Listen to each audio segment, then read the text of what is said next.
Welcome back to Science in Sleeping. It is such a calm and quiet pleasure to have you here tonight. Somewhere out there, you've chosen this very moment, this very video, as your companion for the night. Maybe it is late. Maybe it is the middle of the night. Maybe the soft glow of your screen is the only light in your room. And maybe, just maybe, you are here because you want to rest. You want to drift. You want to feel the edges of your thoughts soften tonight. We are going to drift into something both comforting and mysterious. We are going to explore the strange and beautiful question of what reality really is, and how sometimes our very own minds create illusions so convincing that we take them as truth. This is the illusion of reality, and together we will walk gently into it. But remember, you do not need to hold on to anything I say. You do not need to memorize facts or concentrate hard. This is not a test. This is not a lecture hall. This is simply a space for your mind to wander, to learn softly, and to let go when you're ready. I hope that as we go along, you may feel your breathing slow. You may feel your muscles release, and you may feel that pleasant heaviness, the heaviness that means sleep is waiting patiently for you. Wherever you are in the world, I'd love to know. Are you listening from a busy city, where the night is never fully dark, or from a quiet countryside, where only the stars keep watch above? Are you starting this video at 9 in the evening, lying down as you prepare for the night ahead, or maybe at 2 in the morning, when the hours feel stretched and lonely? Wherever you are part of this little community of listeners, a community of curious dreamers who want to rest but also love to learn. There is no right way to listen here. Some people play this kind of story all the way through. Some drift in and out, catching fragments. Others fall asleep after only a few moments. And all of these ways are perfect. The truth is, this content has a dual purpose: to calm your nervous system, and at the same time, to give your mind something soft and gentle to wander around. So if you fall asleep, that is a success. And if you stay awake, you may simply feel soothed. And that too is a success. So take a deep breath with me. If you like, in through the nose, slowly and gently, and out through the mouth, letting everything soften. There is nothing you need to do right now. No task, no pressure, no urgency. The world outside can wait. This time is yours, and you are welcome here. Now, as you settle into your pillow, or rest your head where it feels most comfortable, notice the rhythm of your breath. Notice the way your body presses into the surface beneath you. Notice the way your eyes may want to close, and notice too that you are safe here, safe to let go, safe to drift, safe to surrender to the night. Tonight's journey is about the illusion of reality. It sounds like a heavy topic, but we will take it gently, step by step. We'll look at the science of perception, the ways our brain shapes the world, the mysteries of dreams, and the surprising truth that reality, as we know it, is not always as solid as we think. It is an idea that has fascinated scientists and philosophers for centuries, and yet, in the quiet hours of the night, it feels less like a problem to solve and more like a lullaby for the mind, something to carry us softly into sleep. So please, relax, let the day fade away. You do not need to understand every detail. You do not need to stay awake if your mind drifts, if you lose track, if the words turn into whispers that is perfectly fine. Because this is not about staying alert. It is about letting go. So let yourself get comfortable. Let yourself release the weight of the day. And let us begin our journey into the illusion of reality together. Have you ever wondered why dreams feel so real while they are happening? Why a single scene in your mind can convince you that you are awake, living another life, and only when you open your eyes do you realize it was an illusion? Isn't it fascinating that every night, without fail, we slip into these alternate realities, guided only by our own mind? The question is, what does this say about reality itself?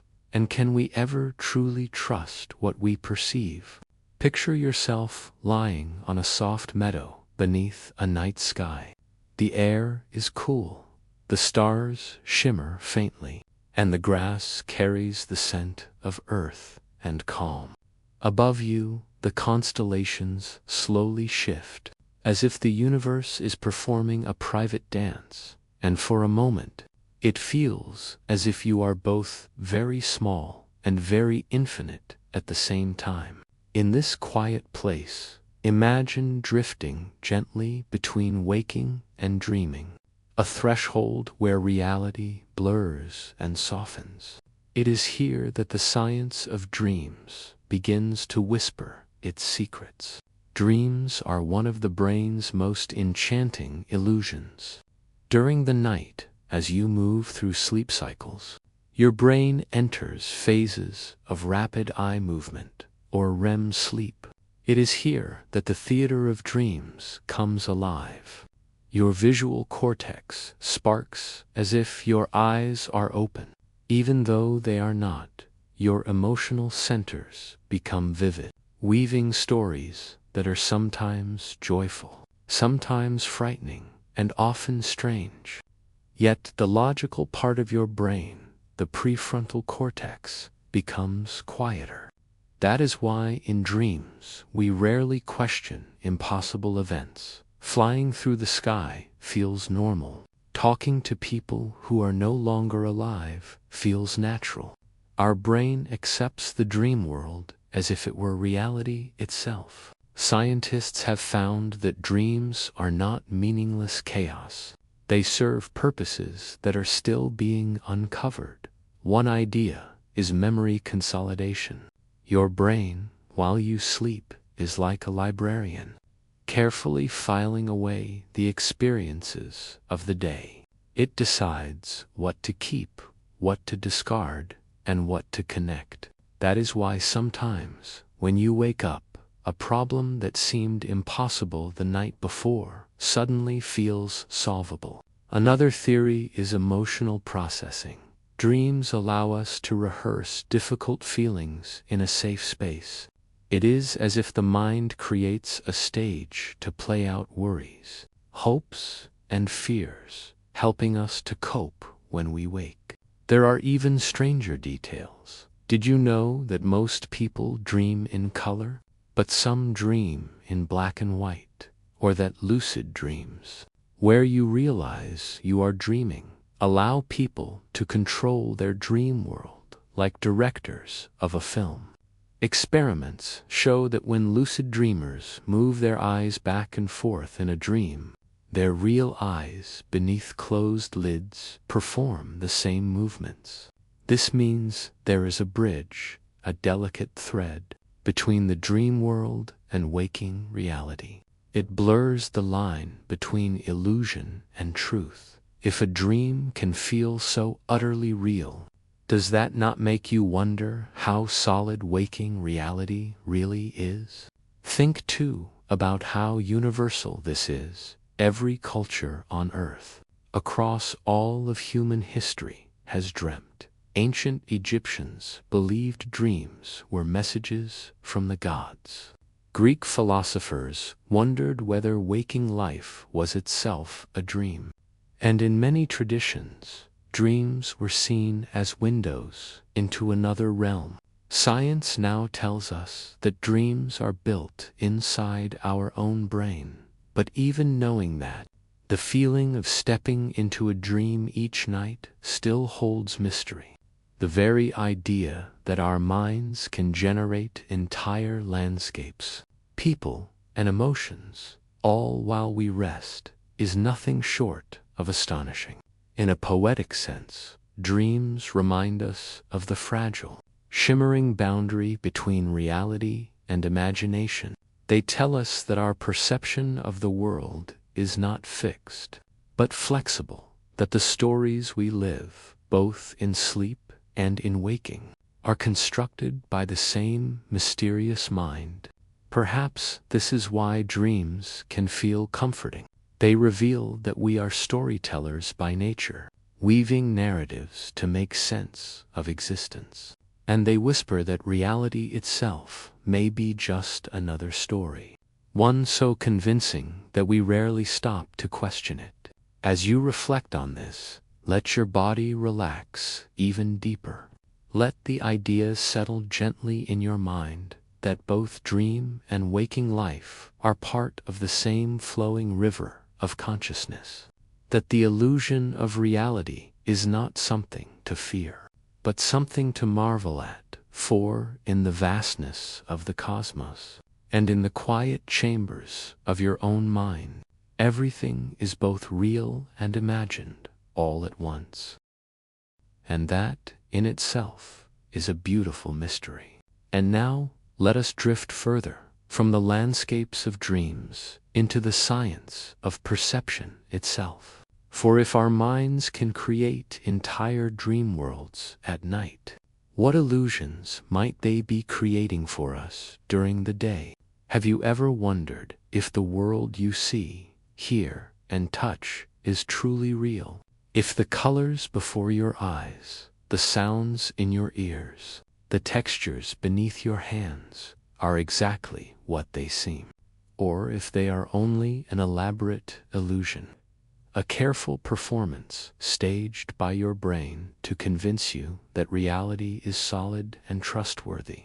Imagine, for just a moment, that everything around you is not what it appears, but a construction. Would you feel unsettled? Or would you feel wonder? Tonight, we will step into this mystery, slowly, gently, and discover how the brain creates a world that may not exist exactly as we think. Picture yourself walking through a quiet forest at dusk. The last golden rays of the sun filter through tall trees, painting the leaves in glowing light. A soft breeze carries the scent of pine and earth. The ground crunches beneath your feet, steady and real. And yet, what if I told you that none of this, the light, the scent, the sound, is actually out there exactly as you experience it? Instead, your brain is translating invisible signals into a personal world, a kind of private reality. It is a strange thought, but comforting too, because it means that your experience of the world is as unique as a fingerprint. It belongs only to you. The science of perception begins with the senses. Light waves travel through the air, bouncing off objects. They are not colored, they are not bright. They are only energy in motion when they reach your eyes. The cells in your retina capture them. Some respond to long wavelengths, which the brain interprets as red. Some respond to shorter ones, which the brain calls blue. But the truth is, color does not exist outside of you. It is created inside the mind, painted onto reality by neural circuits. So when you see a crimson sunset or a sapphire sky, you are not seeing the world as it is, but as your brain has decided to present it. The same is true of sound. Air molecules vibrate, compressing and expanding. They are silent until they reach your ear. There, tiny hairs inside the cochlea move with the rhythm of vibration, and the brain translates that movement into sound. The chirping of birds, the rustle of leaves, the soft hush of wind. All of it exists only after your brain has transformed vibration into music. Without you, the forest would be quiet. Without the listener, there is no sound. Touch, to, is a trick of translation. The warmth of the sun on your skin is energy.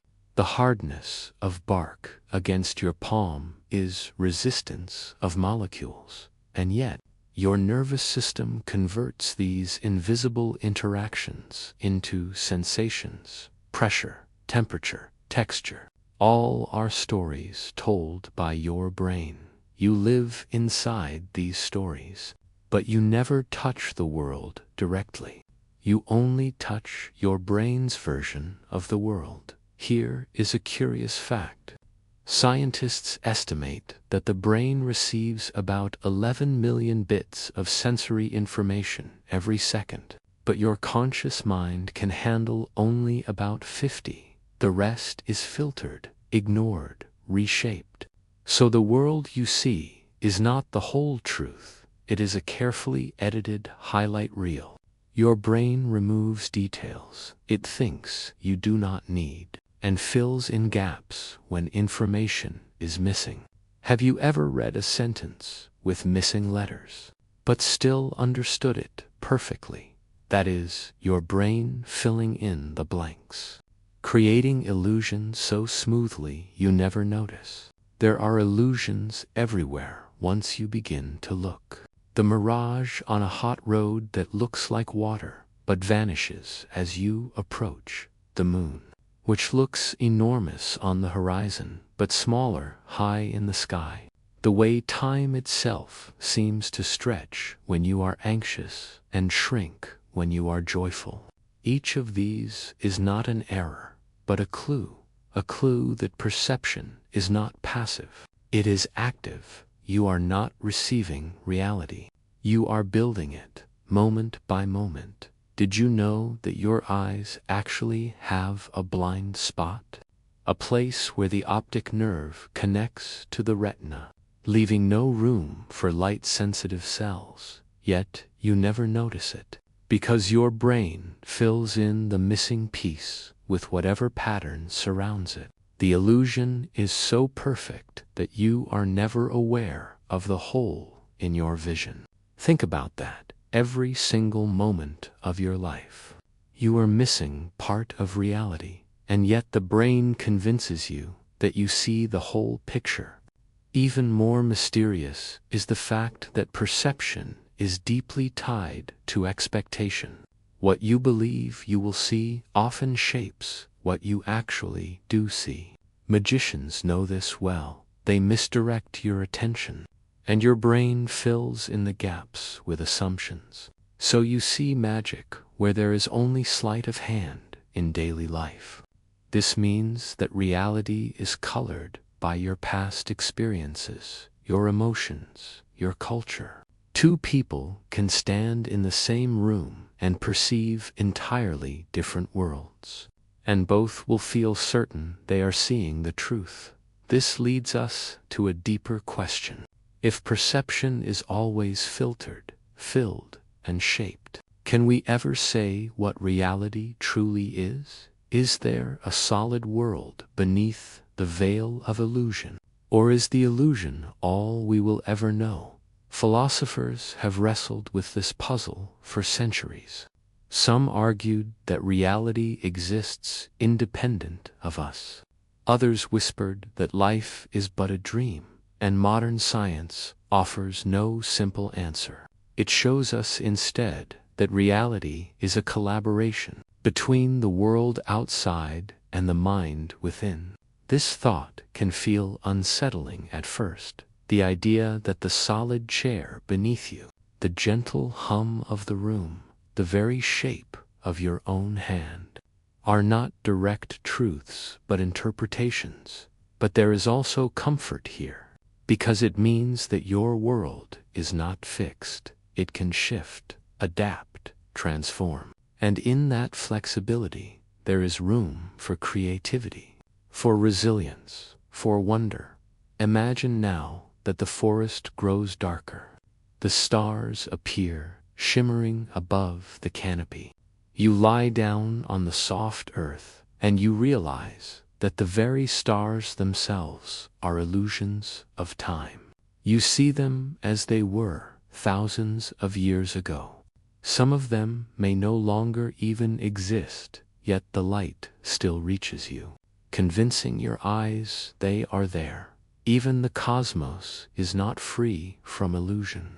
Reality is always more layered than it first appears. So let this thought sink gently into you, that life is not a rigid machine, but a living dream, a dance between energy and perception, between what is and what seems to be, and that you, as a conscious observer, are not separate from this dance, but part of it. Your mind is not only perceiving reality, it is shaping it, and in that thought there is a deep kind of magic, a magic that reminds us that we are not passive witnesses, but active participants in the grand illusion of existence. And as we drift deeper into this exploration, let us move from the illusions of perception to the mysteries of time itself. For if our senses can trick us into seeing what is not there, what does that say about our experience of moments, of hours, of lifetimes? Perhaps time, too, is not as it seems, and perhaps, in its illusion, lies another secret waiting to be uncovered. Have you ever wondered if time is truly as steady and unshakable as it feels? The ticking of a clock, the rising and setting of the sun, the passing of birthdays and years, all seem so reliable, and yet, when you pause to look closer, time is far stranger, far less certain, and far more mysterious than we usually allow ourselves to believe. Could it be that time itself is another illusion, carefully woven into our perception of reality? Picture yourself standing at the edge of a quiet ocean at twilight. The waves move in slow, steady rhythm, brushing against the shore, retreating, returning again. The sky above is painted in shades of deep violet and silver. The first stars winking into view, you watch the horizon, and you feel as though time is flowing forward like the tide.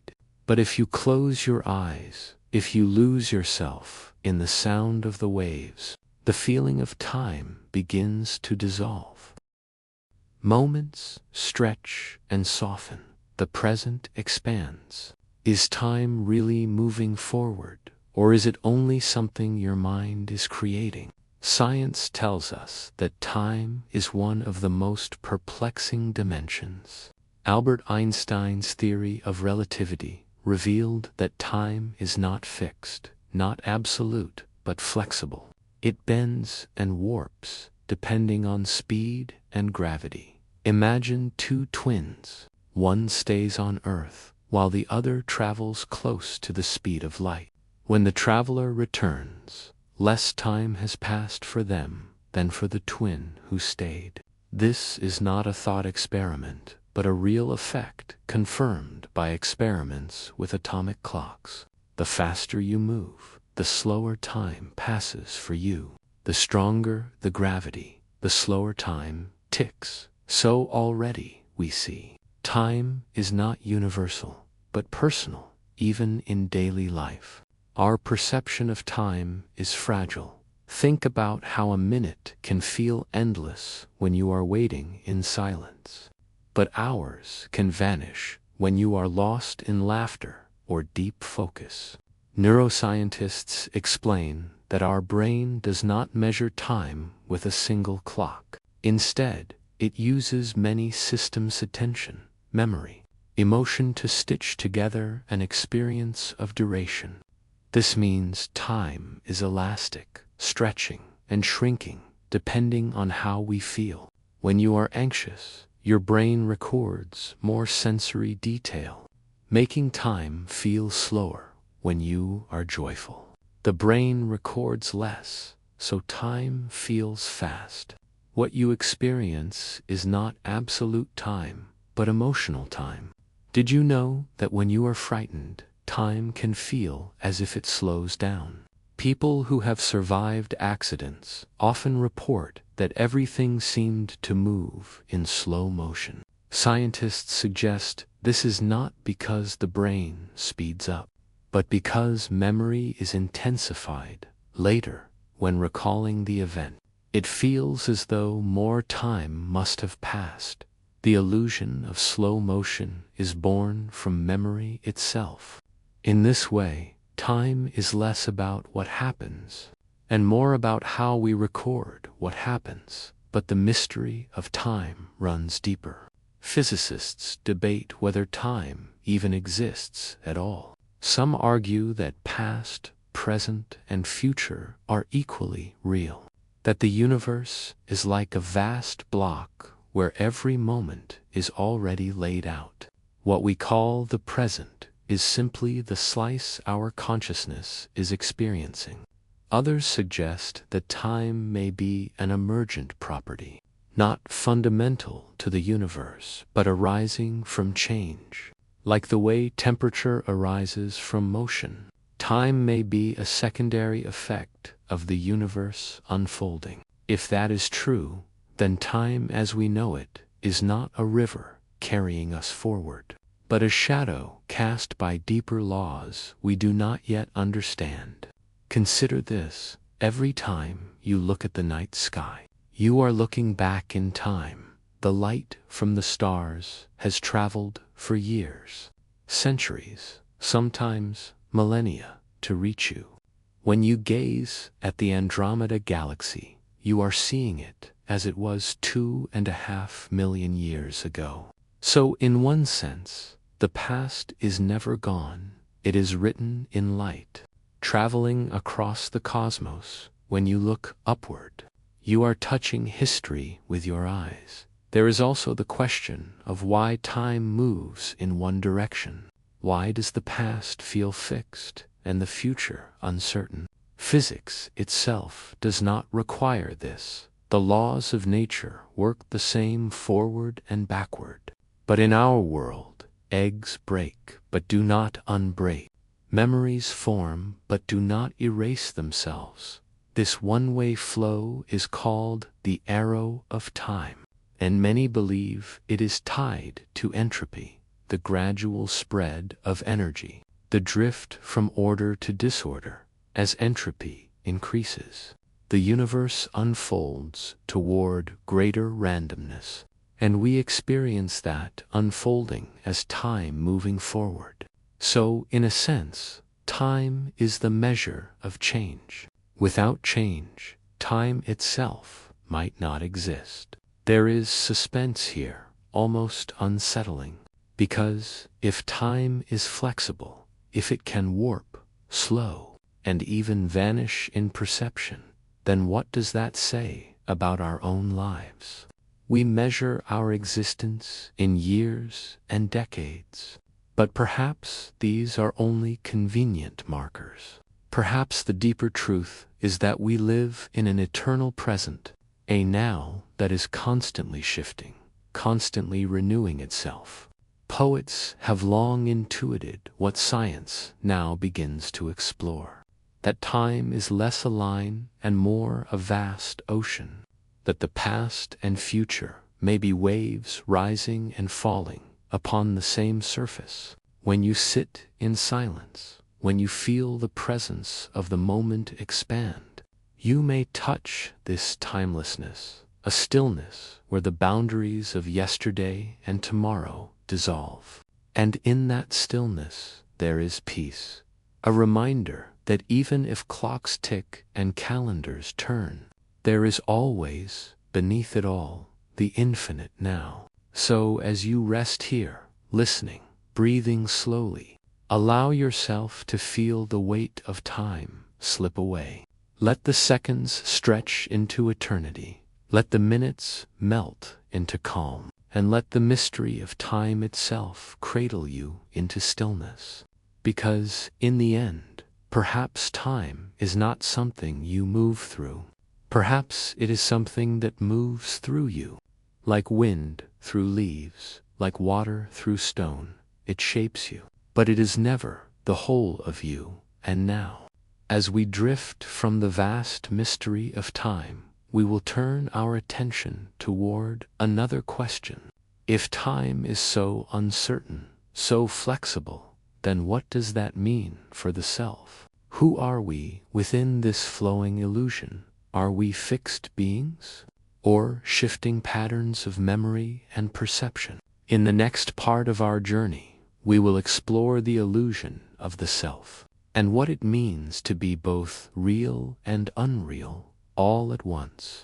Have you ever wondered who you really are? Not just your name, your job, or the roles you play, but the deeper sense of self that feels like it lives behind your eyes. That quiet voice in your mind that says, "This is me."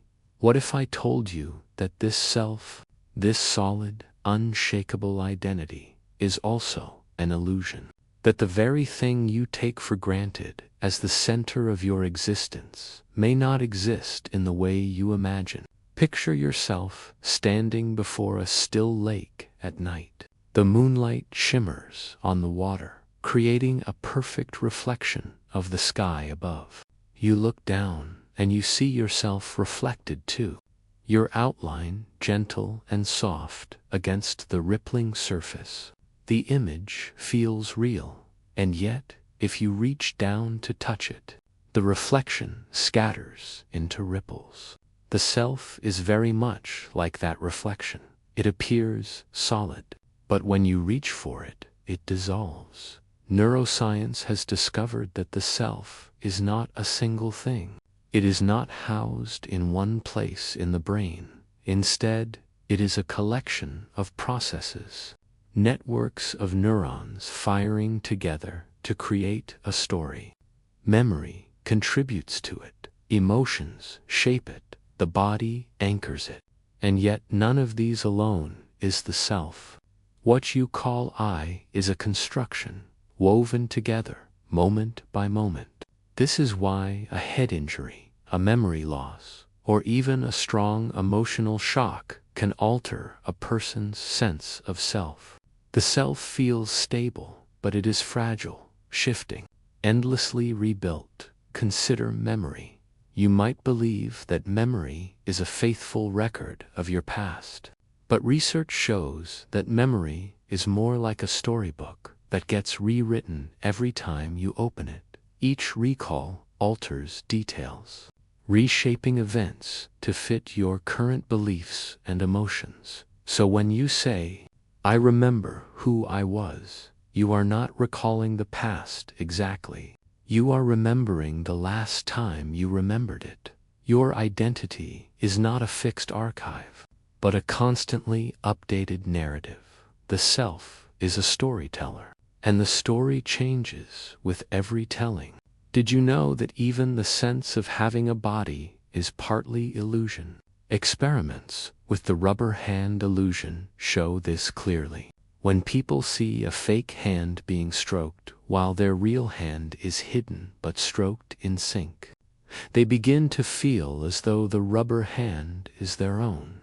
Their brain adopts it into the sense of self.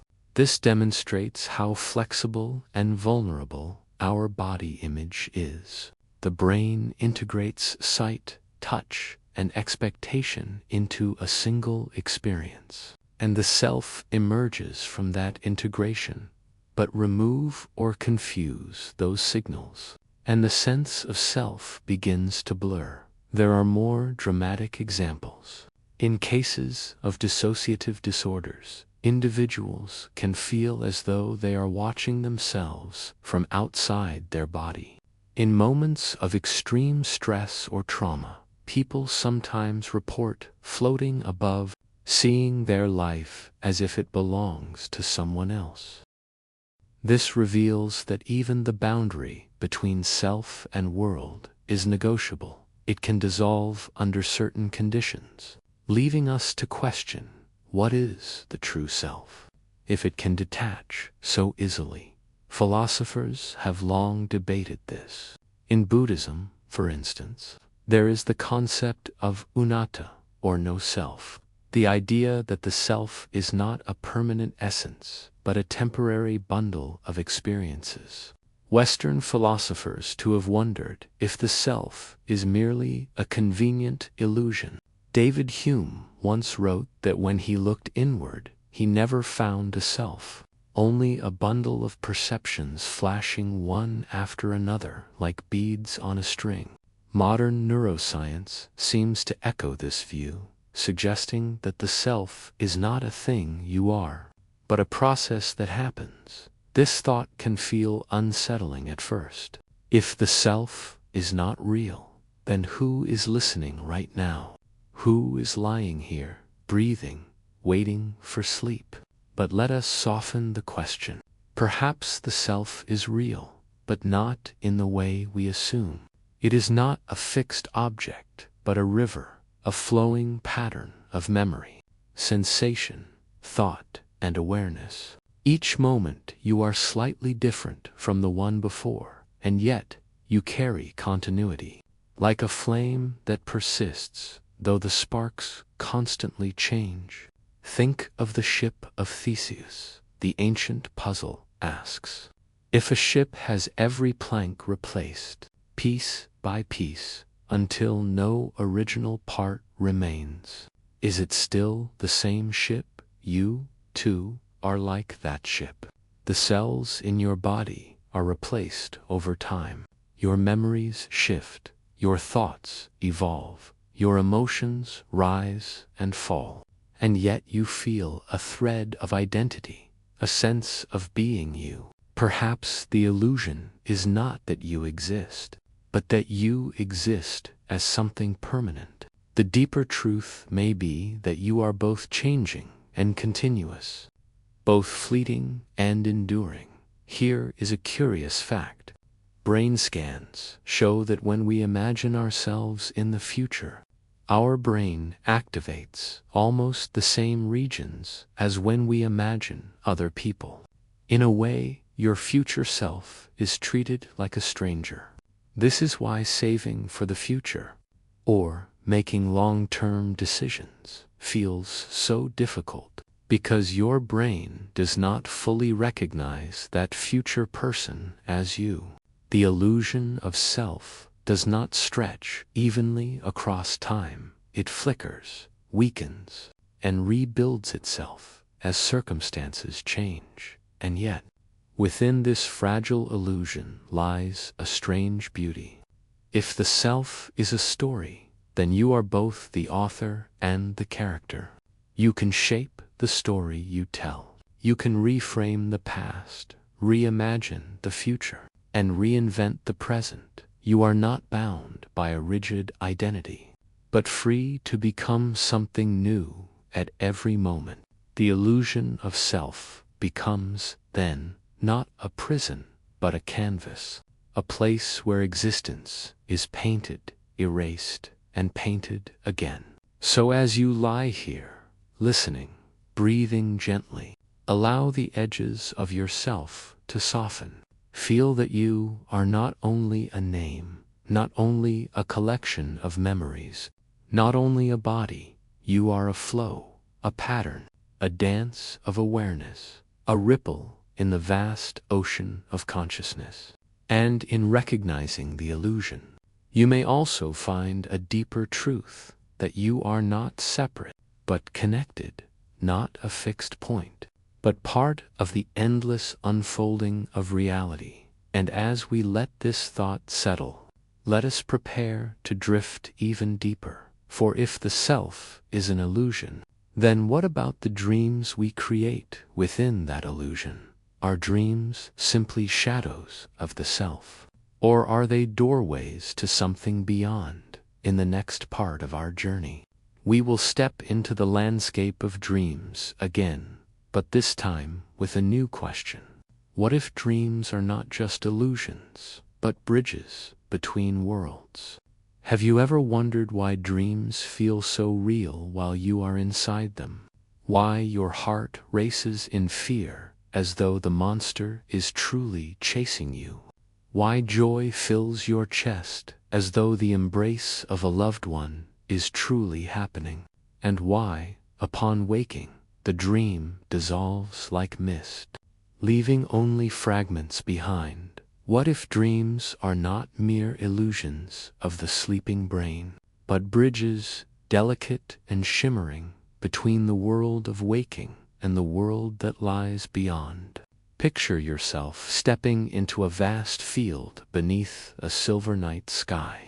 The air is cool, and the stars shimmer brighter than you've ever seen. Ahead, you see two great mountains, with a narrow bridge of light stretching between them. One mountain is the world of waking life, solid, familiar, bound by rules and logic. The other mountain is the world of dreams, fluid, mysterious, shifting with every step. The bridge glows, fragile yet inviting, and as you step onto it, you realize that every night, without fail, you have already been walking this path, crossing between realms, without even noticing.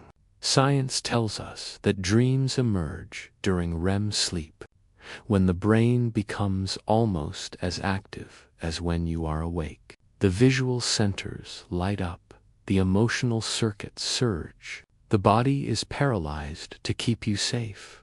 It is as though the brain has opened a theater inside your skull, projecting images, feelings, and stories onto the inner screen. And yet, the characters, the landscapes, the very sense of self inside a dream, all feel as real as daylight. How can something so fleeting, so intangible, carry such weight? Did you know that some dreams can alter the course of waking life? Paul McCartney once awoke with the melody of yesterday fully formed in his mind. Einstein traced elements of relativity to visions that came to him in sleep. Even scientific discoveries, like the structure of benzene, were revealed in dreams. It seems that in dreams, the mind is freed from the rigid logic of waking thought, allowed to combine fragments, symbols, and memories in ways that spark new insights. The bridge of dreams does not only connect sleep to waking, it connects imagination to discovery, the subconscious to the conscious. But dreams can also be eerie. You may have had the experience of meeting someone in a dream, speaking words you did not plan, hearing responses you did not expect, as though another mind were present within your own. Some traditions believe dreams are visits from spirits. Others see them as messages from the deeper layers of the self. And modern science adds its own twist. Dreams may be the brain's way of rehearsing survival, testing scenarios, playing out fears, and building resilience. But does that explanation truly capture the mystery of standing in a dream, looking around, and feeling, if only for a moment, that another world exists? Lucid dreaming offers a glimpse of the bridge's power in these rare moments. You realize you are dreaming while still inside the dream. You can fly, conjure landscapes, speak to dream characters with awareness. Your mind becomes both author and participant. And those who practice lucid dreaming often describe it as more vivid than waking life. Colors sharper, sensations more profound. It raises the unsettling question.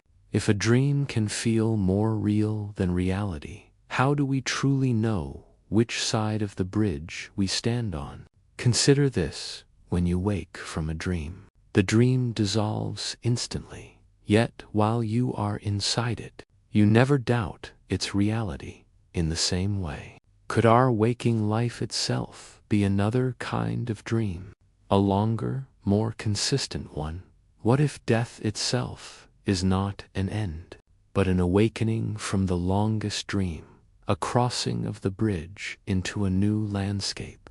This thought has haunted mystics and philosophers for centuries. Plato spoke of life as a shadow play. Hindu texts describe the world as Maya, an illusion. And modern thinkers wonder if consciousness is dreaming the universe into being.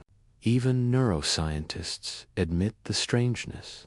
They can measure brainwaves, track neural firings, map the regions of activity, but they cannot explain why dreams feel like anything at all.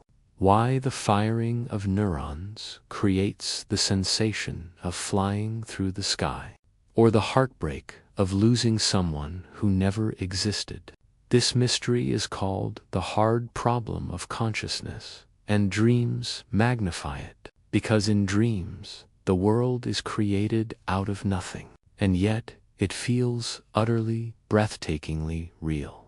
There are also dreams that seem to defy time. You may have had a dream that later unfolded in waking life, or encountered a symbol that carried meaning far beyond what you consciously knew. Coincidence, perhaps. Or perhaps the bridge of dreams touches something beyond the boundaries of linear time. Carl Jung spoke of the collective unconscious, a deep, shared reservoir of symbols and archetypes that connect all of humanity.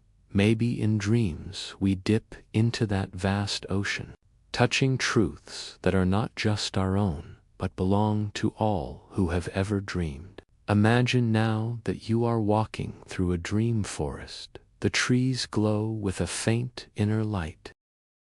The path twists and turns, and in the distance, you see a doorway made of starlight. You step closer and realize the doorway is both familiar and unknown. It is the threshold between one world and another. And as you stand there, you understand every dream is a doorway. Some open inward to memory and imagination. Others open outward to mystery and possibility. So perhaps dreams are not mere echoes of waking life. Perhaps they are rehearsals, messages, experiments, and visitations. Perhaps they are bridges across which the self, the subconscious, and even the timeless weave together, to remind us that reality is not as rigid as we think, that the walls between worlds are thinner than paper, and that the mind is vast enough to build universes every single night. As you breathe gently now, sinking deeper into rest, allow yourself to feel the bridge beneath your feet, a shimmering path that connects this waking moment to the landscapes of sleep. Know that tonight, as you drift into dreams, you will once again cross into that other world where the impossible becomes possible, and where each dream, no matter how fleeting, is a step across the great mystery of existence. And when we wake together on the other side of this journey, we will explore an even greater wonder. For if dreams are bridges, then what lies beyond both dream and waking? What is the vast awareness in which both arise? That is the question waiting for us in the next chapter of our cosmic sleepwalk. Have you ever wondered where your thoughts truly come from? You hear them in your mind, like whispers, like echoes, like ripples across a hidden surface. But what is the source of that inner voice? And more importantly, who is it that listens? When you close your eyes, does consciousness fade? Or does it expand into a vast, unseen ocean? Could it be that your waking life, your dreams, your memories, your very sense of self, are just waves rising and falling on that endless sea? Picture yourself standing on a quiet beach at night. The sand is cool beneath your bare feet. The air is heavy with salt and calm. The ocean stretches out before you, dark and infinite. The waves roll in slowly, glowing faintly as if filled with starlight. Each wave rises, crests, and dissolves back into the deep. And as you watch, you realize that your thoughts are just like these waves. They appear, they sparkle for a moment, and then they vanish. Yet the ocean itself remains.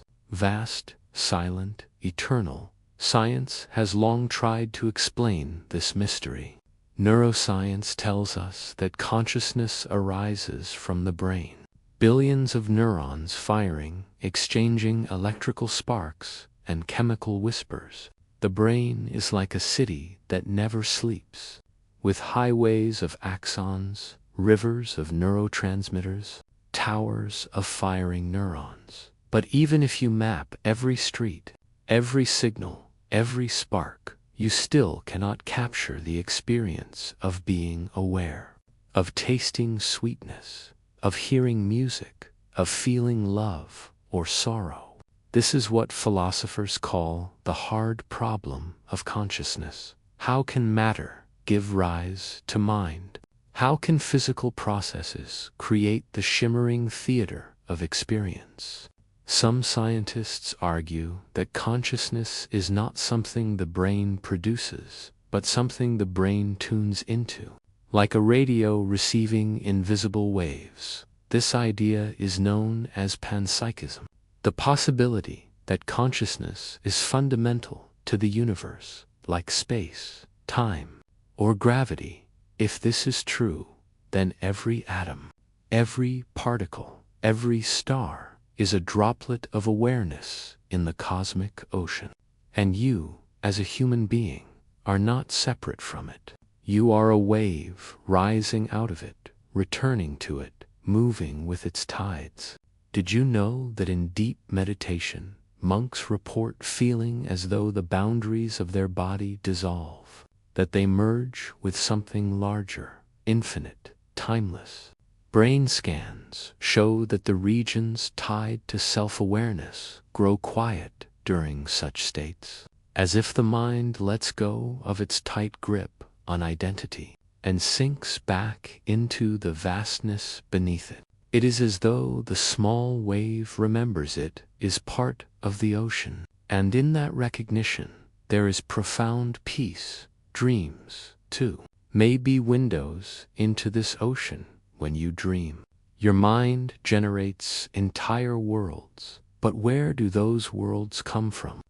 Are they fragments of memory stitched together? Or are they drawn from something deeper, a reservoir of images and archetypes that belongs not just to you, but to all of humanity? Carl Jung called this the collective unconscious, a shared sea of symbols that drifts beneath the surface of every mind. When you dream of flying or falling or being chased, you are tapping into patterns as old as the human story itself, like waves rising in every corner of the world, yet all born of the same water. There are also moments when waking life feels like a dream. Have you ever stared into a sunset so breathtaking that it felt unreal, or been lost in music until the sense of time vanished, or looked into another person's eyes and felt something wordless, timeless? These are glimpses, perhaps, of the same ocean, moments when the illusion of separation grows thin, and you sense the vast current that moves beneath everything. Mystics across cultures have spoken of this ocean. The Upanishads of India say, "You are that," meaning the self is not separate from the infinite. Buddhist teachings describe consciousness as a boundless sky, where thoughts and emotions are passing clouds. Mystical Christians speak of union with the divine. Sufi poets write of being dissolved like sugar in water. Different words, different symbols, yet the same vision. That beneath the individual self, and that touching it brings both awe and serenity. Even modern physics hints at mysteries that echo this. The quantum world does not behave like the solid reality we see. Particles flicker between states, entangled across vast distances, as if the universe itself is woven together by invisible threads. Some scientists wonder whether consciousness is woven into this quantum fabric, that what we call mind is not trapped inside the skull, but spread throughout the cosmos like an ocean with no shore. Imagine now that you dive into the water before you. The ocean at night is dark but calm. You sink deeper, the surface growing dim above you, around you. The water is vast, endless, without bottom, and yet you feel no fear, only peace, for here, in the depths, you are not separate. You are the ocean, and the ocean is you. The currents that move are the same as your thoughts. The waves that rise are the same as your feelings, and the silence beneath it all is the same as your awareness. In this sense, consciousness is not something you have. It is something you are. You are not a drop in the ocean. You are the ocean appearing as a drop. And just as waves return to the sea, every thought, every dream, every experience dissolves back into the vastness, leaving only the boundless awareness that holds it all. So when you close your eyes tonight and drift into sleep, think of it not as losing consciousness, but as sinking into deeper layers of the ocean. Dreams are waves rising and falling. Waking life is another wave, but the ocean itself remains silent, steady, infinite, and that ocean is what you truly are. As you rest here, allow this thought to comfort you, that no matter how turbulent the surface waves of your life may be, beneath them lies an endless calm, a depth, a silence that holds you, and when you wake tomorrow, you carry that ocean with you, for you have never been apart from it, not for a single moment. And now, let us drift further still, for if consciousness is an ocean, what are the stars and galaxies within it? Could the entire cosmos itself be a dream rising in the mind of the infinite? That is the mystery awaiting us in the next step of our journey through the illusion of reality. Have you ever wondered what time really is? We count it, measure it, chase it, and fear losing it. Yet, have you ever stopped to ask, does time even exist in the way we imagine? Or could it be that time is nothing more than a dream we are all sharing? A story the mind tells to make sense of change. An illusion so powerful that we rarely even notice it. Picture yourself standing in a vast clock tower at night. The gears turn slowly, each tick echoing into the silence. But as you watch, the numbers on the great clock face begin to blur. The hands melt like wax in candlelight. The ticking grows softer until it becomes a gentle hum. The path twists and turns, and in the distance, you see a doorway made of starlight. You step closer and realize the doorway is both familiar and unknown.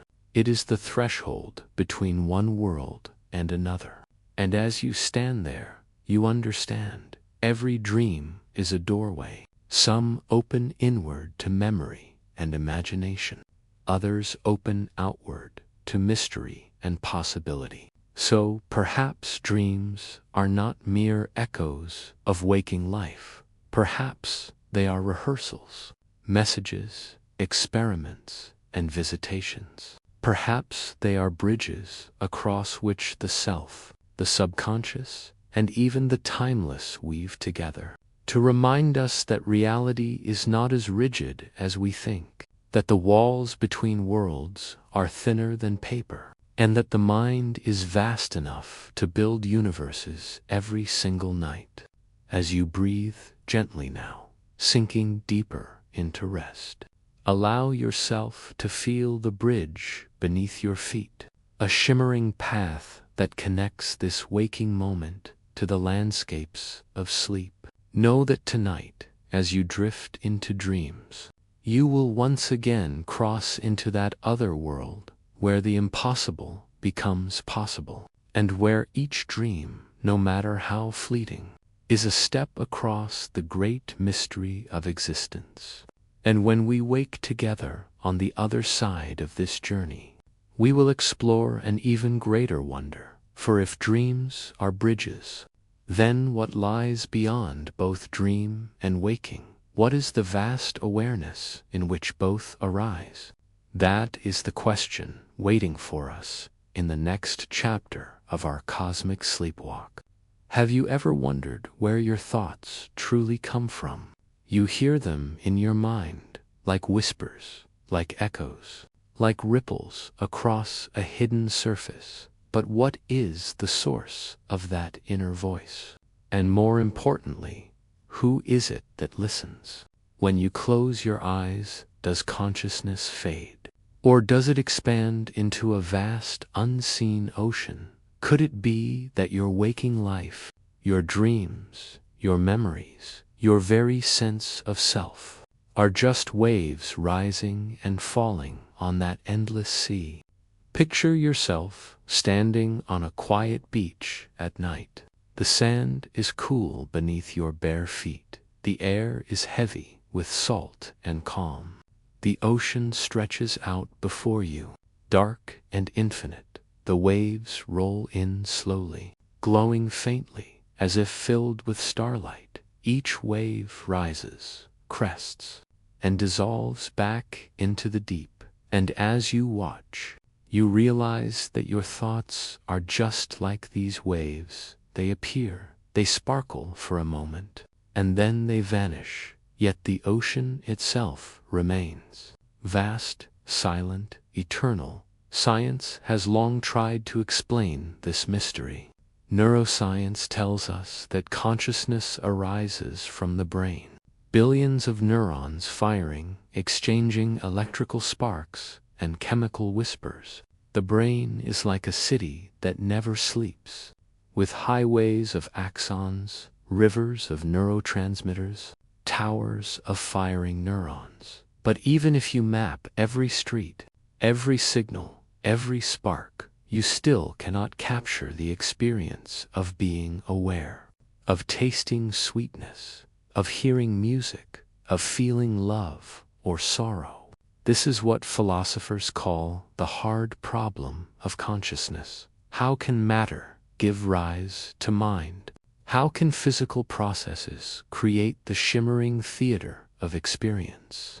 Some scientists argue that consciousness is not something the brain produces, but something the brain tunes into, like a radio receiving invisible waves. This idea is known as panpsychism, the possibility that consciousness is fundamental to the universe, like space, time, or gravity. If this is true, then every atom, every particle, every star is a droplet of awareness in the cosmic ocean. And you, as a human being, are not separate from it. You are a wave rising out of it, returning to it, moving with its tides. Did you know that in deep meditation, monks report feeling as though the boundaries of their body dissolve, that they merge with something larger, infinite, timeless? Brain scans show that the regions tied to self-awareness grow quiet during such states, as if the mind lets go of its tight grip on identity and sinks back into the vastness beneath it. It is as though the small wave remembers it is part of the ocean, and in that recognition there is profound peace. Dreams, too, may be windows into this ocean. When you dream, your mind generates entire worlds. But where do those worlds come from? Are they fragments of memory stitched together? Or are they drawn from something deeper, a reservoir of images and archetypes that belongs not just to you, but to all of humanity? Carl Jung called this the collective unconscious, a shared sea of symbols that drifts beneath the surface of every mind. When you dream of flying or falling or being chased, you are tapping into patterns as old as the human story itself, like waves rising in every corner of the world, yet all born of the same water. There are also moments when waking life feels like a dream. Have you ever stared into a sunset so breathtaking that it felt unreal, or been lost in music until the sense of time vanished, or looked into another person's eyes and felt something wordless, timeless? These are glimpses, perhaps, of the same ocean, moments when the illusion of separation grows thin, and you sense the vast current that moves beneath everything. Mystics across cultures have spoken of this ocean. The Upanishads of India say, "You are that," meaning the self is not separate from the infinite. Buddhist teachings describe consciousness as a boundless sky, where thoughts and emotions are passing clouds. Mystical Christians speak of union with the divine. Sufi poets write of being dissolved like sugar in water. Different words, different symbols, yet the same vision. That beneath the individual self, and that touching it brings both awe and serenity. Even modern physics hints at mysteries that echo this. The quantum world does not behave like the solid reality we see. Particles flicker between states, entangled across vast distances, as if the universe itself is woven together by invisible threads. Some scientists wonder whether consciousness is woven into this quantum fabric, that what we call mind is not trapped inside the skull, but spread throughout the cosmos, like an ocean with no shore. Imagine now that you dive into the water before you. The ocean at night is dark but calm. You sink deeper, the surface growing dim above you, around you. The water is vast, endless, without bottom, and yet you feel no fear, only peace, for here, in the depths, you are not separate. You are the ocean, and the ocean is you. The currents that move are the same as your thoughts. The waves that rise are the same as your feelings, and the silence beneath it all is the same as your awareness. In this sense, consciousness is not something you have. It is something you are. You are not a drop in the ocean.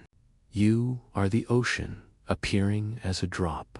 And just as waves return to the sea, every thought, every dream, every experience dissolves back into the vastness, leaving only the boundless awareness that holds it all. So when you close your eyes tonight and drift into sleep, think of it not as losing consciousness, but as sinking into deeper layers of the ocean. Dreams are waves rising and falling.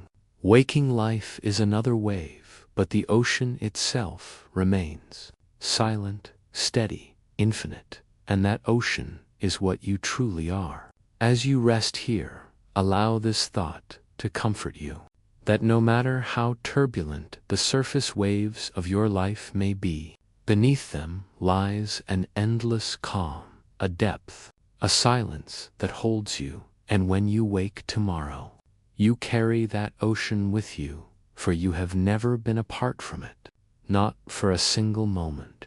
And now, let us drift further still, for if consciousness is an ocean, what are the stars and galaxies within it? Could the entire cosmos itself be a dream rising in the mind of the infinite? That is the mystery awaiting us in the next step of our journey through the illusion of reality. Have you ever wondered what time really is? We count it, measure it, chase it, and fear losing it. Yet, have you ever stopped to ask, does time even exist in the way we imagine? Or could it be that time is nothing more than a dream we are all sharing? A story the mind tells to make sense of change. An illusion so powerful that we rarely even notice it.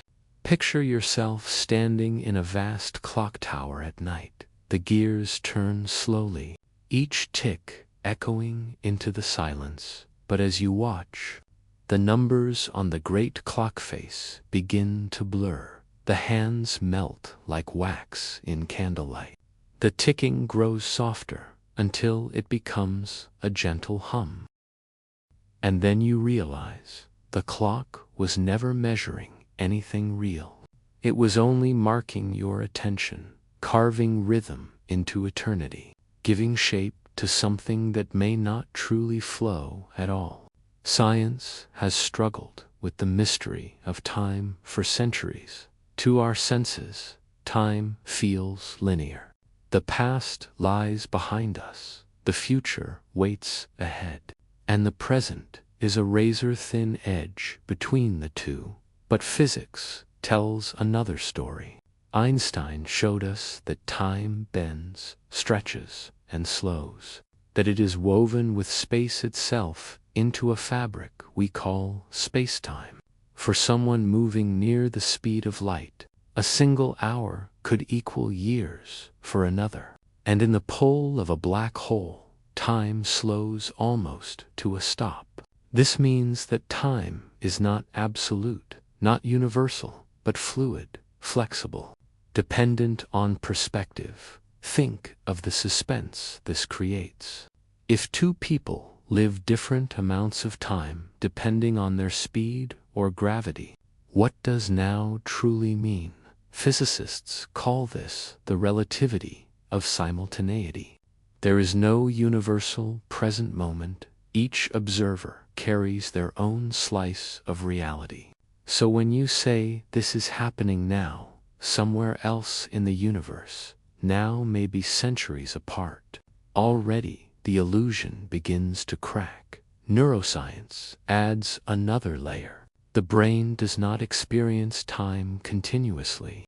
It samples reality in fragments, like frames of a film strip stitched together, and the mind smooths them into the feeling of flow. This is why time can feel fast when you are absorbed, or unbearably slow when you are waiting. The clock does not change, but your perception bends it, reshapes it, molds it, suggesting that time is less an external river and more an inner construction. Did you know that in dreams, time behaves even stranger? You may dream an entire lifetime in just minutes, or live through endless adventures during a short nap.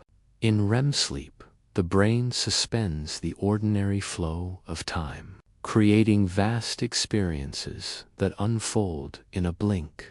This shows us that time inside the mind is elastic. It stretches and contracts like a dream. So how can we be sure waking time is not also a dream, a more stable one, perhaps, but still woven from the same fabric of perception? Philosophers have long suspected this. St. Augustine wrote that the past no longer exists, the future has not yet arrived, and the present cannot be grasped. So where is time, if not in the mind? Some Eastern traditions go further. Buddhist thought calls time an illusion of change, while Hindu texts describe the universe as cycles of creation and dissolution, eternal rhythms like breaths of a cosmic dreamer. What we call time may only be the way we notice the dance, not the dance itself. Modern physics presents even deeper mysteries. Some theories suggest that the universe is block-like. All moments past, present, and future exist simultaneously. like pages in a book already written. You are simply reading them in order. But the book itself is complete, timeless, eternal. Others suggest time is emergent, a property that arises from entanglement and information. In this view, time is not fundamental. It is a shadow of something deeper. And shadows, as we know, are illusions. Imagine now walking down a long hallway lined with doors.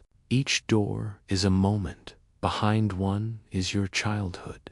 Behind another is your tomorrow. Behind yet another is a moment that has not yet come, but already exists, waiting for you to open it. You walk slowly, opening one door at a time. But what if all the doors are already there, and your movement through them is what creates the story of time? Like a dreamer choosing which path to follow, suspense lingers here. For if the past and future are equally real, then perhaps every choice you have ever made and will ever make already exists. You are simply walking through them, discovering what is already written, and yet you still feel free. The illusion is so perfect that it convinces you of your own authorship, even as the script may already be on the page. But illusions need not diminish wonder. Think of music. A song is made of notes unfolding in time. If you froze all the notes at once, the beauty would vanish. It is the sequence, the flow, the rise and fall that creates melody. Time may be like this, not an enemy, not a trap, but a canvas for experience, an illusion, yes, but one that carries profound meaning. As you rest here, consider this. Perhaps you are not moving through time at all. Perhaps time is moving through you, moments rising like dreams, dissolving into memory, and beneath it all, there is something timeless, watching the same awareness that observed your first breath, the same awareness that hears these words now, the same awareness that will remain when time itself dissolves. So let this awareness soothe you. Let the pressure of clocks and calendars soften. Let go of the chase for more minutes, more hours, more years, for in the grand illusion, you are already eternal. A timeless presence, watching the waves of time ripple and fade. And as we move forward, let us step into the next mystery. If time is but a dream, what then is memory? What role does it play in weaving the illusion of continuity? That is the question waiting for us as we drift into the next chapter of this journey. Have you ever wondered what your life would feel like without memory? If every morning you awoke with no recollection of who you are, no name, no past, no familiar faces, would you still be you? Or would you be someone entirely new? Perhaps memory is not simply a record of experience, but the very fabric from which reality itself is woven. And if memory can bend, blur, or vanish, what does that mean for the solidity of the world around you? Picture yourself walking through an ancient library. The shelves stretch into endless darkness. Each book holds a memory, a moment, a fragment of your story. Some are written in bold ink.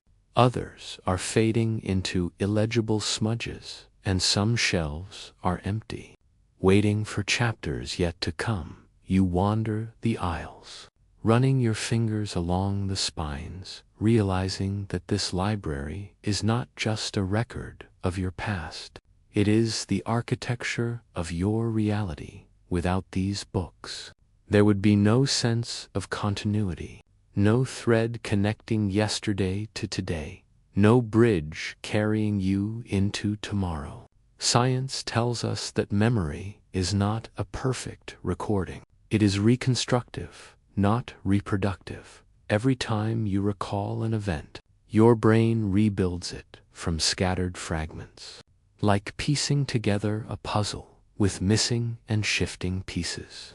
This means that memory is fragile, malleable, and easily altered. Experiments have shown how simple suggestions can implant false memories. People recalling events that never happened, faces they never saw, words they never heard. If memory can be rewritten so easily, then how much of what you call reality is a carefully edited illusion? There are moments when this becomes painfully clear. Consider amnesia for those who lose their memories. The self unravels. They may retain the ability to speak, to walk, to breathe, but their story is gone. And without story, identity fractures. The world becomes a shifting fog with no anchor. Reality itself seems to dissolve without memory to bind it. And yet, memory is not always accurate, even when intact. Have you ever argued with someone over the details of a shared experience? Both of you absolutely certain, yet recalling the event in opposite ways. Memory does not capture the past like a camera. It interprets, filters, and reshapes. Your brain fills in gaps with assumptions, adds color to what was gray, softens edges, erases pain.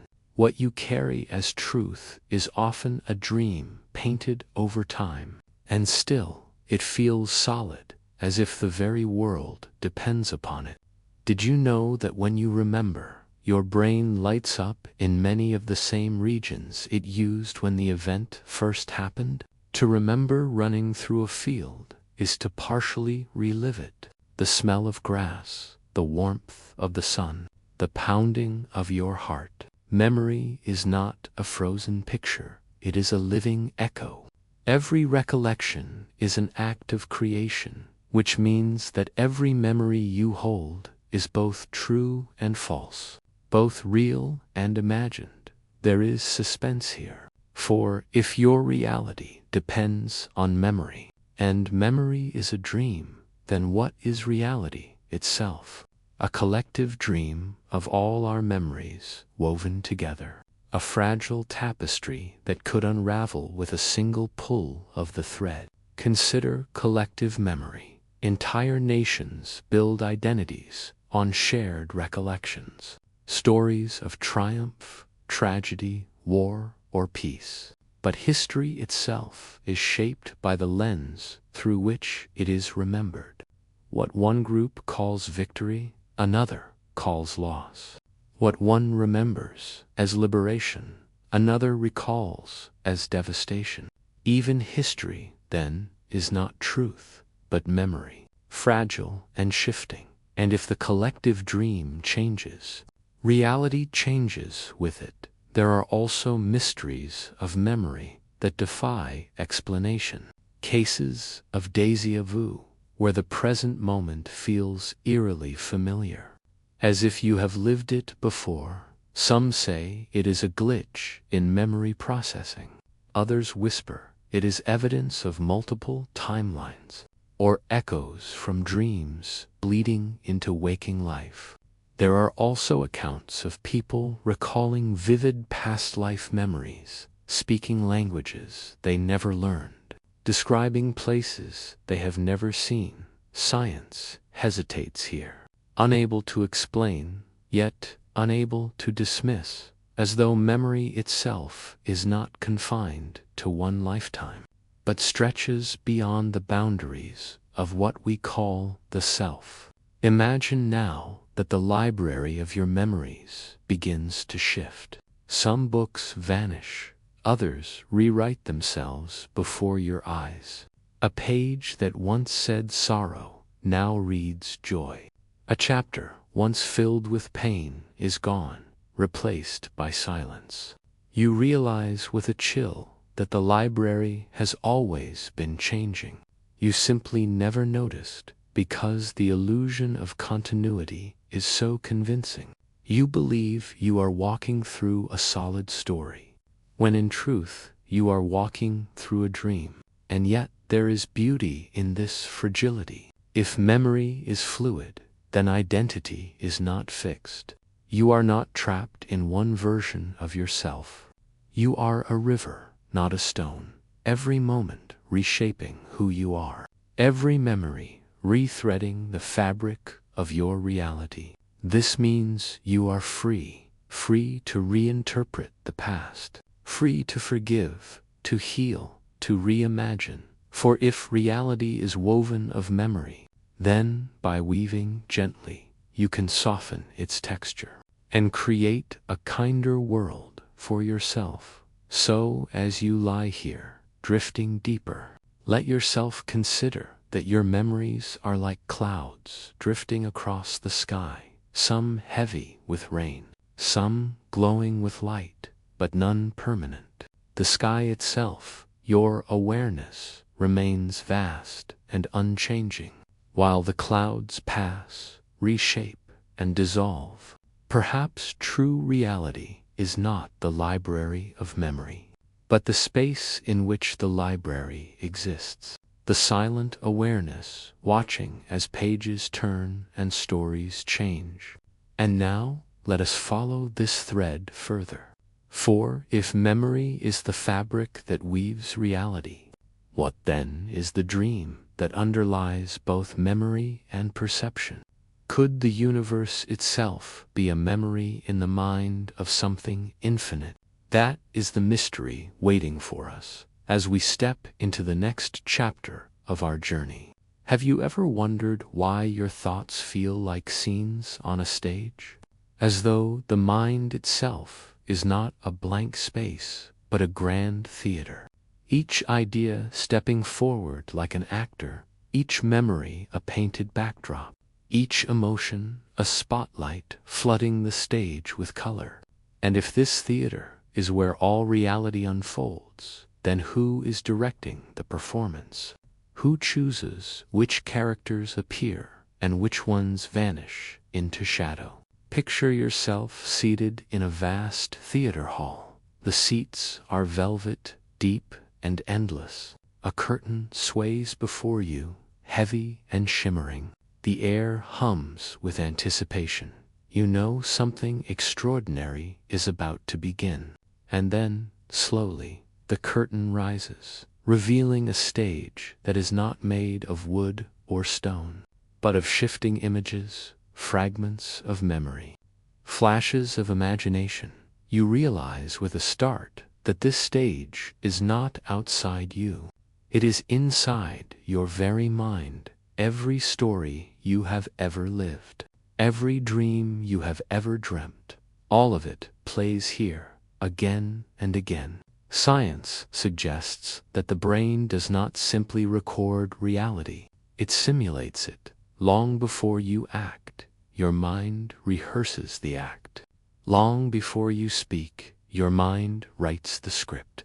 Even when you sit still, your brain's default mode network spins worlds within. It drifts into daydreams, scenarios, rehearsals of futures that may never come. In this way, imagination is not fantasy, it is rehearsal for reality itself. Did you know that when musicians practice silently, their brains fire almost identically to when they play? Or that athletes who visualize training can strengthen muscles without moving them?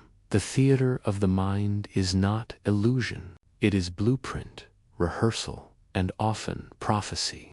What begins as a performance behind the curtain often spills onto the stage of waking life. But here lies the mystery. If imagination can shape muscles, skills, emotions, and choices, then is imagination merely private? Or does it extend outward, rippling into reality itself? Could it be that the theater of the mind is not confined to the skull, but connected to something larger, a cosmic stage where thoughts and reality weave together? Think of dreams.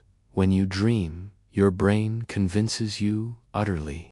A hallway feels endless. A stranger feels familiar. A fear feels real enough to wake you sweating. And yet, upon waking, you laugh softly, knowing it was all theater. But how do you know that waking life is not another performance? A stage so convincing you mistake it for permanence, when perhaps it, too, is a dream that will dissolve when a greater curtain falls. There are ancient traditions that whisper of this. The Hindu concept of Maya, the great cosmic illusion. The Buddhist teaching that life is a dreamlike play, Shakespeare's Echo.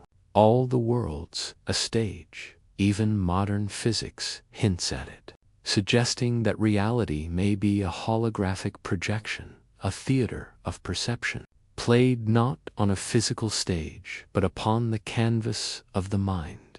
Imagine again the grand theater. This time the seats are filled. But who are the audience? You look closer and realize they are all versions of you. The child you once were, wide-eyed and restless. The future self you may yet become, calm and weathered. All of them watching the same performance, cheering, sighing, whispering to one another. And suddenly you understand that the audience is not separate from the actors, that you are both watcher and performer, observer and participant, dreamer and dream. Suspense lingers here. For if you are both actor and audience, then where does the true self sit? Is it behind the curtain, directing the play with invisible hands? Or is it beyond the theater altogether, silent, infinite, watching as stage and actors rise and fall? Perhaps the real you is not a role at all, but the space in which the theater exists, vast, timeless, untouchable. And yet, while you dream within this stage, the performances matter. The scenes you rehearse shape the way you step into the waking world. Think of fear when you imagine failure, loss, embarrassment. Your body reacts, heart racing, palms sweating. The imagined becomes embodied. But when you picture kindness, success, courage, your body softens. Your breath steadies. The imagined again becomes real. Every rehearsal is an invitation. Every scene is a seed planted in the soil of tomorrow. Did you know that imagination even shapes perception in the moment? Studies reveal that when you expect to see something, your brain begins to create it, filling gaps in your vision, making assumptions that bend what you believe you are seeing. You don't see reality, you see a performance scripted by expectation, guided by memory, shaped by imagination, and that performance feels unshakably true. So perhaps the question is not whether the theater of the mind is real, but whether waking life itself is just another theater. Each of us actors in one another's stories. Each of us projecting our inner scenes outward, weaving them together into the illusion of a shared play. And if so, then who or what sits in the final balcony, watching the entire show? Could it be consciousness itself, the silent witness that never steps on stage, yet without which no performance could exist? As you sink deeper now, let this image stay with you. A theater vast as the cosmos, curtains of starlight, actors made of thought and memory, scenes shifting with each breath you take. You are in the play, yes, but you are also the one watching. And perhaps, somewhere beyond even that, you are the theater itself, unmoving, eternal, embracing every performance. And so we turn the page. The curtain lowers slowly, not as an ending, but as a transition, For the next act is already waiting in the wings. The mind has its stage, yes. But what of the mysterious interplay between mind and matter, between thought and the physical world? That, dear traveler, is the riddle awaiting us in the next module. Have you ever woken from a dream that felt more real than waking life? A dream so vivid that the air still lingered in your lungs, the voices still echoed in your ears, the images still clung to your mind like smoke refusing to dissipate. You wondered if it was only your imagination, or if the dream was trying to tell you something. Perhaps dreams are not random noise, but a hidden language, a code whispered from the unconscious, or maybe even from the universe itself. Picture yourself lying in a quiet chamber, velvet curtains drawn, the world outside silent.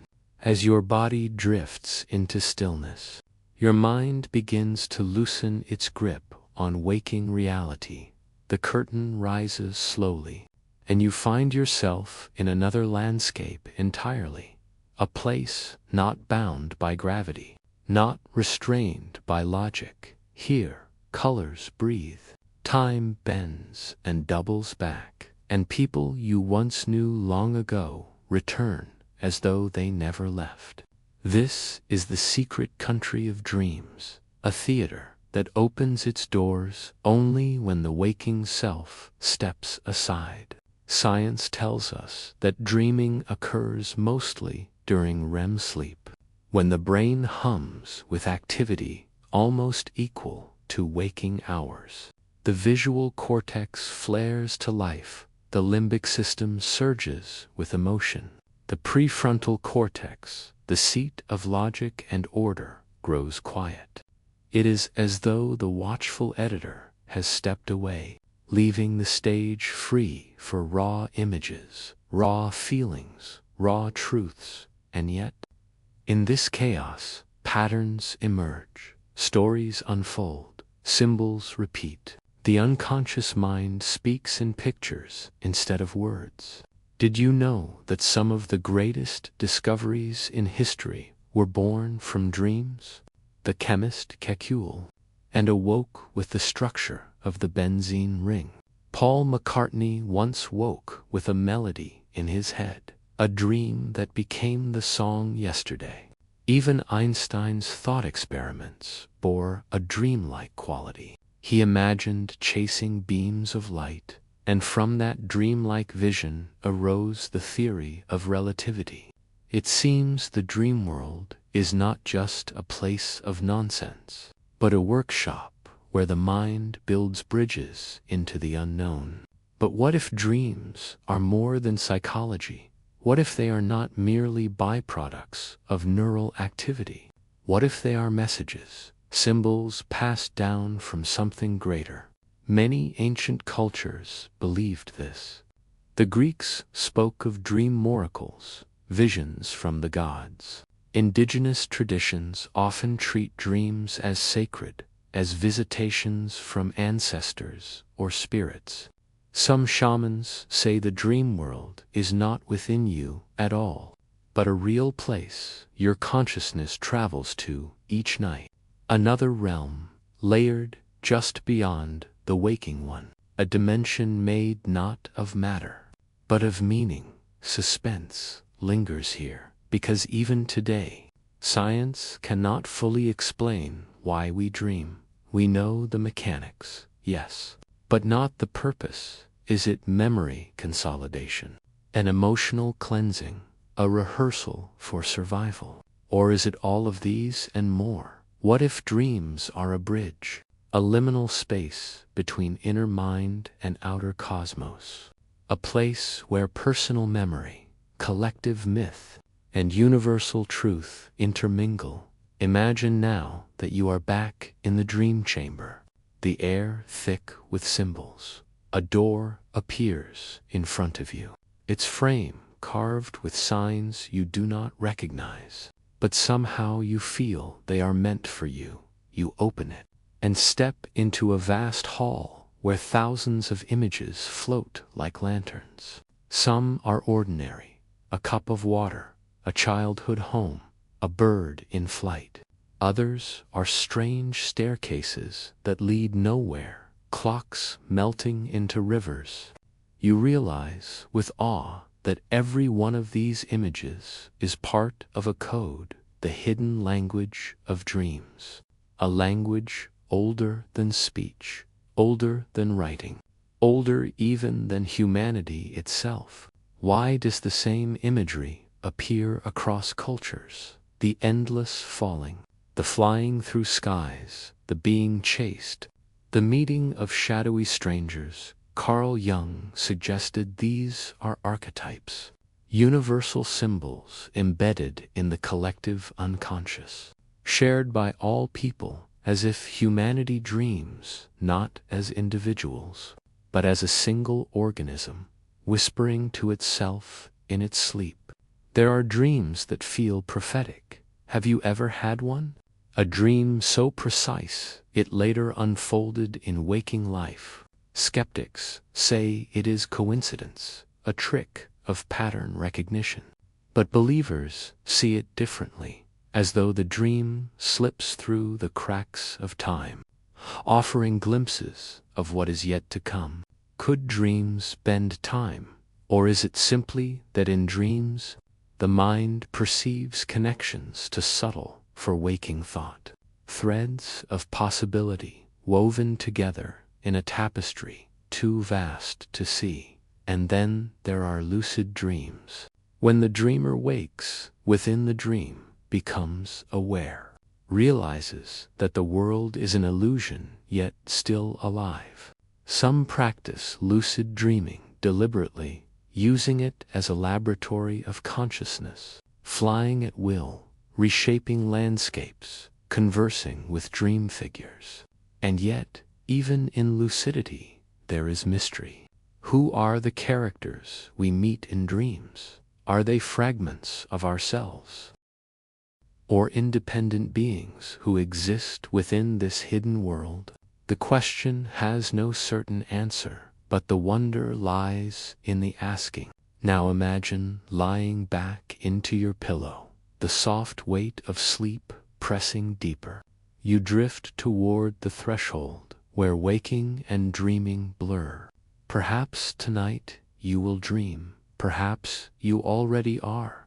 And when the images come, as they always do, perhaps you will see them differently, not as random flickers, but as symbols whispering in the oldest language. A language that speaks not to the ears, but to the soul. A language of rivers, stars, animals, shadows. A language of possibility, memory, and prophecy. One that asks you not to decode with logic, but to feel with wonder. And as this module closes, we let the curtain fall softly on the dream stage. But only for now, for there is still more waiting. Beyond the hidden language of dreams lies an even deeper mystery. The question of consciousness itself. What it is, where it arises, and whether it is the dreamer. The dream, or something far greater, that is the journey waiting for us in the next chapter. Have you ever paused and wondered what it really means to be aware? Not just alive, not just thinking, but aware. This quiet presence behind your eyes, the silent witness that notices thoughts, that hears the inner voice, that feels the world without needing words. What is this awareness we call consciousness? Is it simply the byproduct of neurons firing? Or is it the very fabric of reality itself? The one thing that cannot be reduced or explained away. Picture yourself standing at the edge of a vast ocean. The waves roll endlessly, each wave a thought, each ripple an emotion. But beneath the restless surface lies the deep stillness of the sea. That stillness is awareness, unchanging. Even as the waves rise and fall, you stand watching, realizing you are not the waves. You are the witness, and yet without you, there would be no ocean at all. Science has chased this mystery for centuries. Neuroscientists peer into the brain, mapping neural circuits, measuring electrical sparks. They find patterns of activity that correlate with awareness. But correlation is not explanation. No scan, no equation, no experiment has yet revealed how matter becomes mind. It is the so-called hard problem of consciousness, one of the deepest riddles in science. How does a lump of flesh and electricity give rise to the rich theater of inner life? How do atoms dream? How does chemistry give birth to the taste of strawberries, the sound of rain, the ache of longing, the awareness of self? Did you know that some theories suggest consciousness may not arise from the brain at all, but that the brain is more like a receiver, a tuning device, picking up signals from a field of awareness that already exists? Like a radio tuning to a station, the brain may shape and filter the signal, but the broadcast itself comes from somewhere beyond. This idea is controversial, yet it whispers of possibilities that stretch far beyond the material. Possibilities that place consciousness not as a byproduct, but as the foundation, the source from which matter itself emerges. Think of dreams again. In them, whole worlds arise from awareness alone. You walk, you speak, you feel, all within a reality that vanishes upon waking.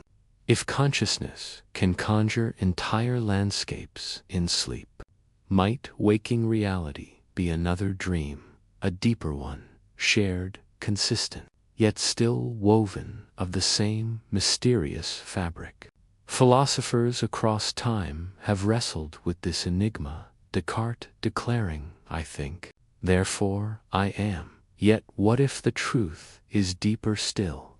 What if it is not thinking that proves existence, but awareness itself? Even when thoughts quiet, even when memory fades, awareness remains.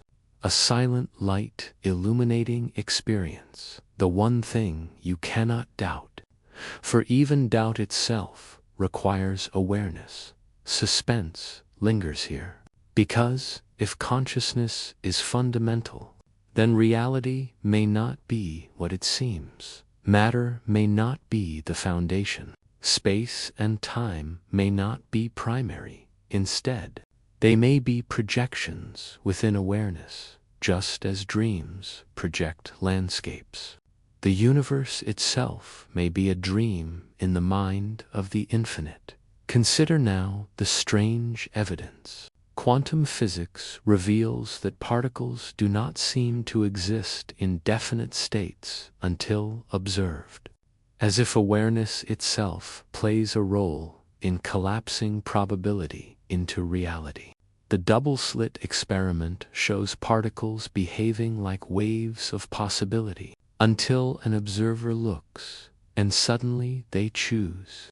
It is as though the universe waits for awareness to give it form. What does this mean? Is consciousness not just in us, but everywhere? Interwoven into the very fabric of existence.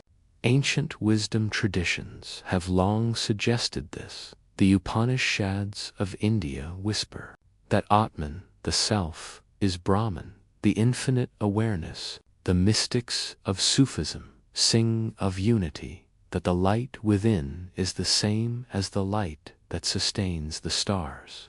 Buddhist teachings describe the mind as vast sky, where thoughts are only passing clouds.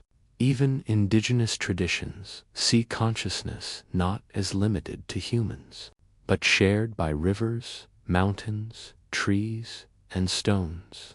Perhaps modern science is circling back to truths known for millennia, that consciousness is not an accident, but the essence of all that is.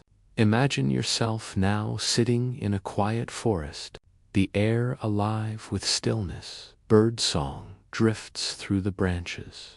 You feel the texture of the earth beneath your hands, every detail vivid, and suddenly you sense that the awareness within you is not confined. It is the same awareness in the trees, in the wind, in the sky. It has no boundary. It is not yours or mine. It simply is, infinite, unbroken, flowing through all things, and yet the mystery deepens. If consciousness is the stage, then what is its purpose? Why should awareness play this grand drama of time and form? Some say it is to know itself, the infinite gazing into the mirror of the finite, like an ocean sending forth waves to feel its own movement, like a dreamer entering the dream to taste its wonder. Others suggest there is no purpose, only the sheer mystery of being, the play of existence for its own sake, a theater with no beginning and no end.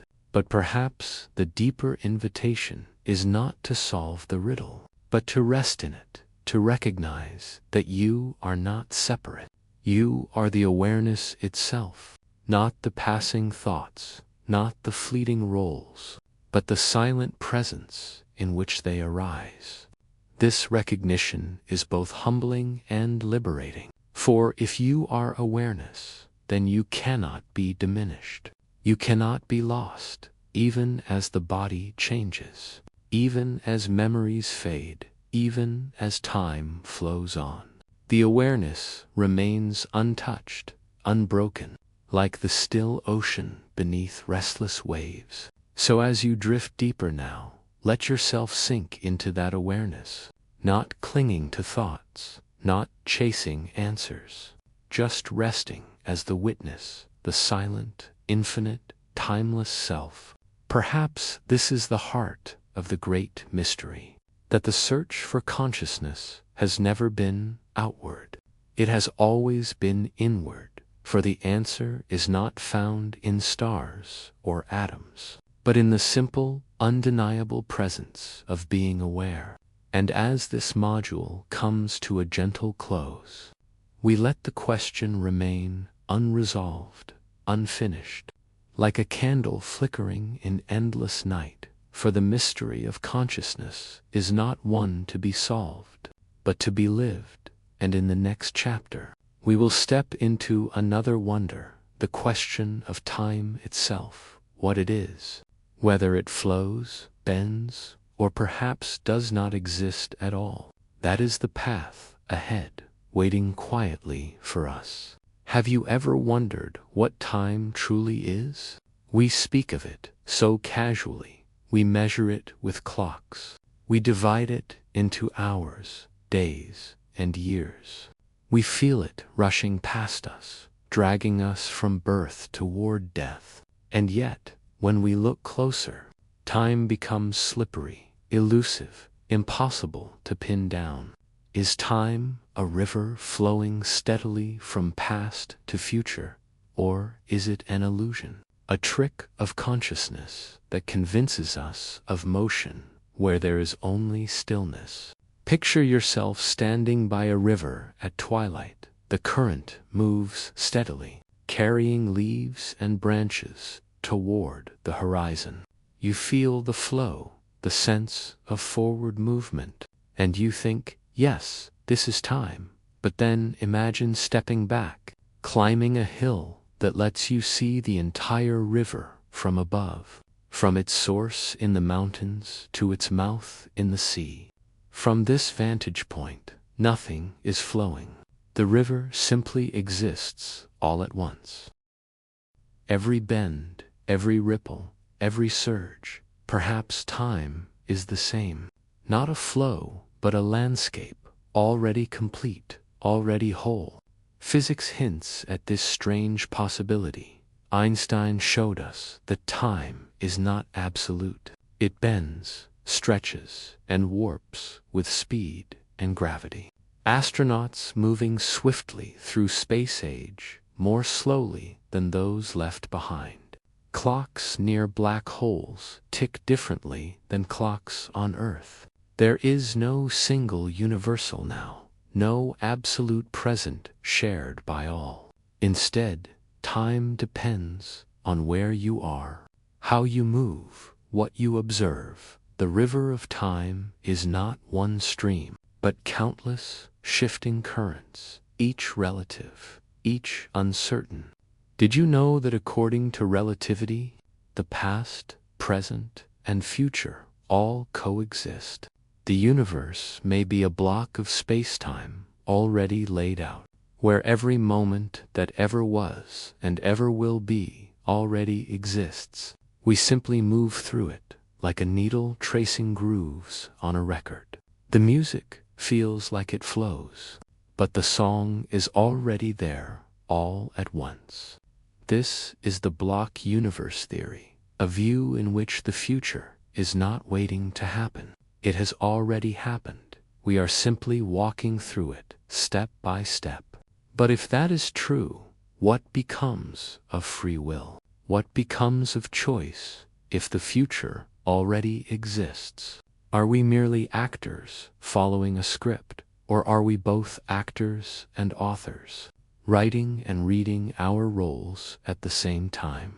The suspense deepens, because if time is a landscape, then perhaps your future self already exists, walking the path you cannot yet see. Perhaps the choices you will make are already written, and yet, from within the story, you still feel the thrill of deciding, the freedom of not knowing, the mystery of uncertainty.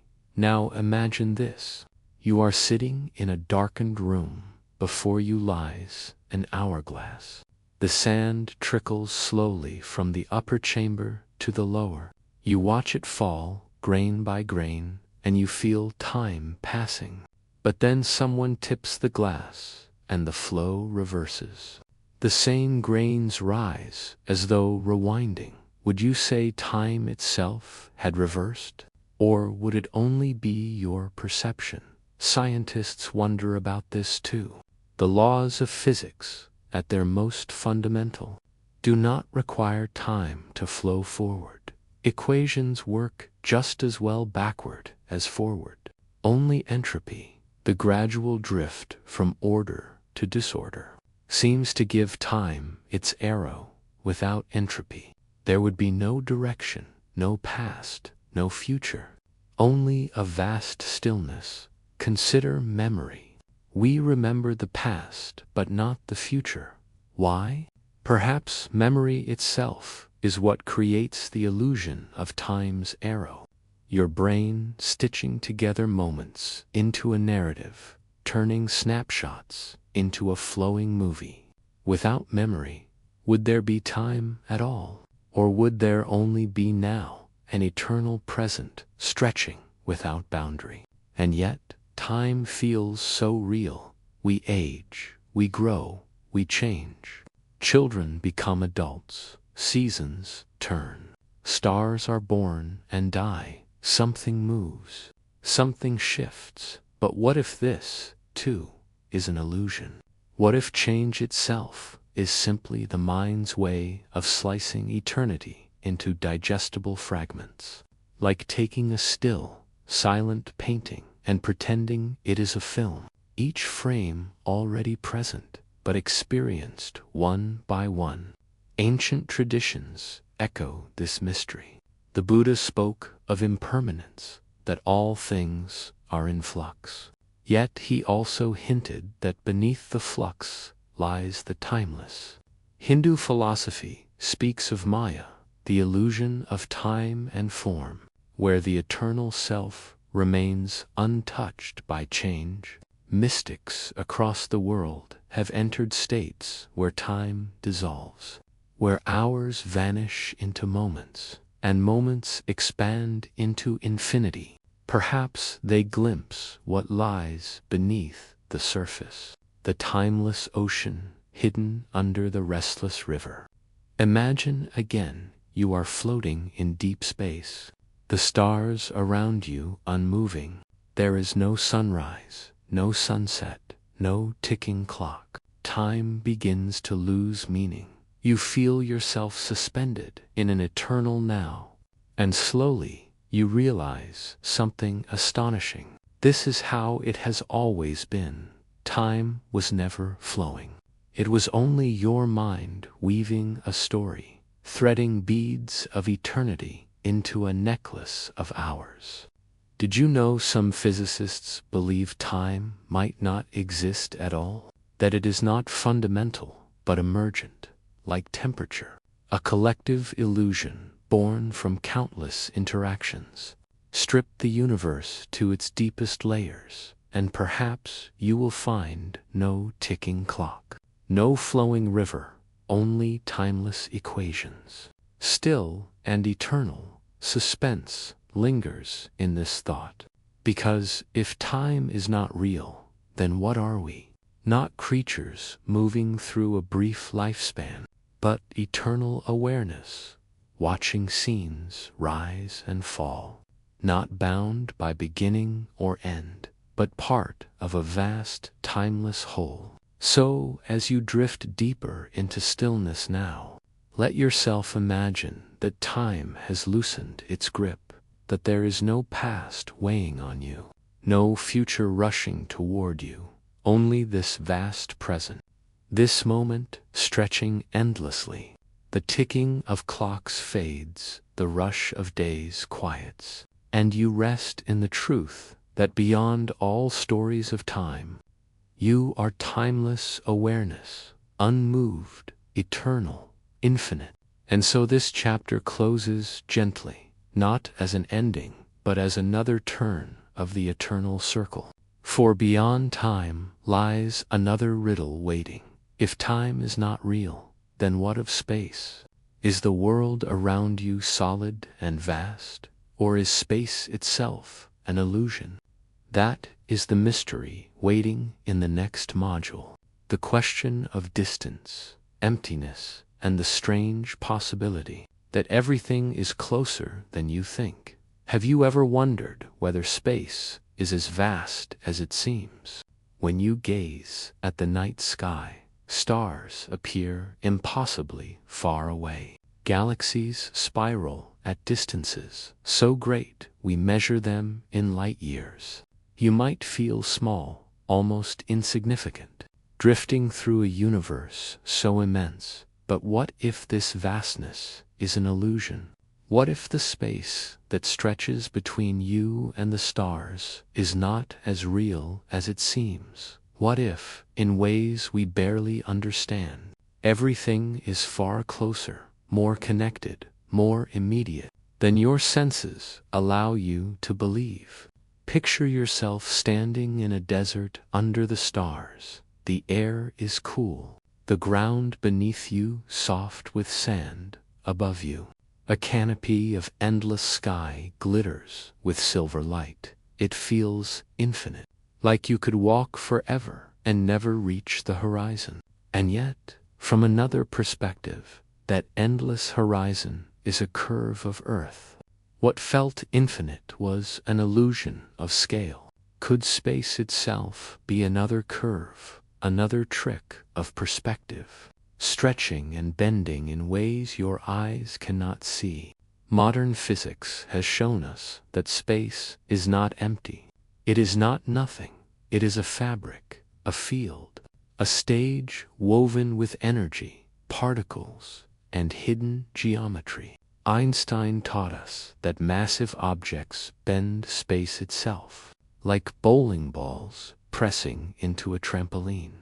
Planets orbit not because they are pulled by invisible strings, but because they roll along curves carved into the fabric of space-time. Space is soft, malleable, alive. But what does that mean for distance? If space can bend, then perhaps what feels far away is not far at all. Perhaps distances are illusions born from the shape of the cosmic stage. Did you know that quantum physics suggests space itself might not even be fundamental? At the tiniest scales, smaller than atoms, smaller than protons. We find no smooth geometry, no continuous grid. Instead, we find uncertainty, flickering energy, a restless foam where the very idea of distance begins to crumble. Some physicists believe space could emerge from entanglement, the ghostly connection between particles that remain linked across galaxies.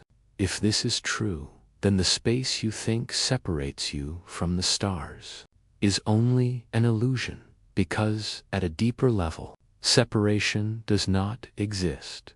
Imagine two twins born under different skies. One grows up on Earth, the other travels across the galaxy. No matter how far apart they are, if their particles were once entangled, they remain connected instantly. No signal crossing the void, no travel through space, just immediate oneness. The universe whispering that distance itself may be a lie. Now consider the speed of light. It feels like the ultimate speed limit. Nothing can move faster. And yet, even here, there are mysteries. If two particles can affect each other instantly across billions of light years, then what is distance? If light requires time to travel across the galaxy, but entanglement does not, then perhaps the fabric of reality is stitched differently than we think. Perhaps space is a projection, a map that looks vast, but hides the truth of closeness. Imagine sitting in a quiet room. You reach out to touch the chair beside you. It feels solid, near immediate, but in truth, the atoms of your hand never touch the atoms of the chair. What you feel as contact is electrical repulsion. Tiny forces playing at a scale invisible to you. Even here, intimacy is illusion. Distance is illusion. You are never truly separate from anything you touch, because everything shares the same invisible field. You are woven into the same fabric. The chair, the stars, the galaxies, all threads in one vast, seamless cloth. Think of the hologram, a picture encoded with three-dimensional depth on a flat surface. From one angle, it appears real, from another, the illusion shatters. Some physicists believe the universe itself might be holographic, that all the richness of three-dimensional space is encoded on a distant surface, that the vast cosmos you walk through is only a projection, like shadows on a wall. If that is true, then the stars above you, the galaxies beyond, the distances you feel, are all illusions painted onto the mind. Depth without depth, distance without distance. And yet you feel it so strongly, the ache of being far from someone you love, the marvel of traveling across oceans, the dream of reaching other worlds. Distance feels undeniable, but science whispers it is not what you think. In the quantum world, there is no far or near, only connection, only presence, the universe folding in on itself, erasing the space between. Imagine floating through space, the stars surrounding you like lanterns. For a moment you believe they are unimaginably distant, but then the fabric folds, the stars shift closer, like pictures drawn on paper that suddenly the infinite becomes intimate, the far away becomes here, and you realize that separation was a dream. You were always already touching the stars, always already one with the cosmos. Did you know your body itself is mostly empty space? The atoms that make you up are almost entirely void. If you stripped away the emptiness and compressed the matter, you could fit the entire human race into a sugar cube. Think of that, all of humanity, every smile, every tear, every heartbeat, condensed into something you could hold in your palm. What we call size, shape, distance, is nothing but arrangement. Illusions built from empty scaffolds. The universe is spacious only because emptiness pretends to be fullness. And yet, there is comfort in this mystery, because if distance is illusion, then loneliness is illusion too. The stars above you are not far. They are part of you. The person you miss is not truly gone. The space between hearts is thinner than a whisper. We live in a world that insists on separation, but beneath the veil, there is only connection, only nearness, only the eternal embrace of one fabric. So as you drift deeper now, let yourself release the sense of distance. Imagine the walls of your room fading, the ceiling dissolving, the sky folding inward, the stars nestling close, everything within reach, everything already here. There is no far away, there is no separation. You are the universe touching itself. You are the cosmos remembering its oneness. And as this module gently closes, know that the illusion of space leads us toward another riddle. If time is not real and space is not real, then what is left? What is the true stage of reality? Is there something deeper, some hidden source from which space and time emerge? In the next module, we will drift into that mystery, the strange idea that consciousness itself may be the foundation, that the dreamer of the universe is not out there, but in here, and that perhaps everything we see, hear, and touch is the dream of awareness itself. Have you ever wondered what consciousness truly is? Not the brain, not the body, but the awareness behind your eyes, that quiet presence that hears these words right now. Scientists can measure brainwaves, map neurons, trace signals, but when they search for consciousness itself, they find only silence, a mystery at the heart of everything.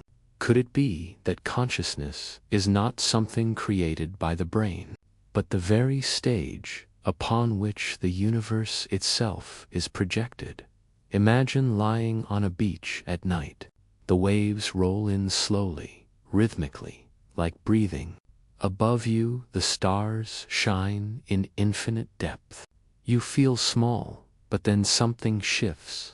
You realize that the stars you see are not out there. They are inside the theater of your mind. Your consciousness paints them on the canvas of awareness.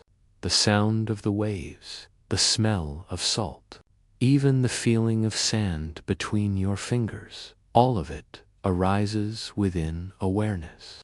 Without it, nothing could exist for you. Consciousness is not in the world is in consciousness. Science has long tried to reduce awareness to chemistry. Neurons firing, signals passing, patterns forming, but no matter how detailed the description, it always explains processes, never the How do electrical signals in gray matter create the taste of chocolate, the sound of laughter, the ache of missing someone? This is called the hard problem of consciousness, and it remains unsolved. Some believe it may never be solved, because perhaps we are asking the wrong question. Perhaps consciousness does not come from matter at all. Perhaps matter comes from consciousness. Did you know some physicists and philosophers now suggest consciousness is fundamental, not an accident, not a byproduct, but the foundation itself, like gravity, like time, something woven into the very fabric of reality. This is called panpsychism, the idea that awareness exists at every level, that even the tiniest particle has some spark of subjectivity. It does not mean electrons think or dream, but that the potential for experience is everywhere, and when woven together, forms the richness of your conscious life. Imagine the universe as a vast ocean. Each wave is a mind, each ripple a thought, but all are water, all are made of the same substance. Awareness, you may feel like a separate drop, yet beneath the surface, you are the ocean itself. The awareness behind your eyes is not isolated, it is the same awareness behind all eyes. A single light shining through countless windows. Suspense grows here, because if this is true, then what is real? Is the table before you real, or is it a construct inside consciousness? If space and time themselves are illusions, then perhaps the only thing you can never doubt is the presence of awareness itself. Even Descartes, centuries ago, declared, I think, therefore I am.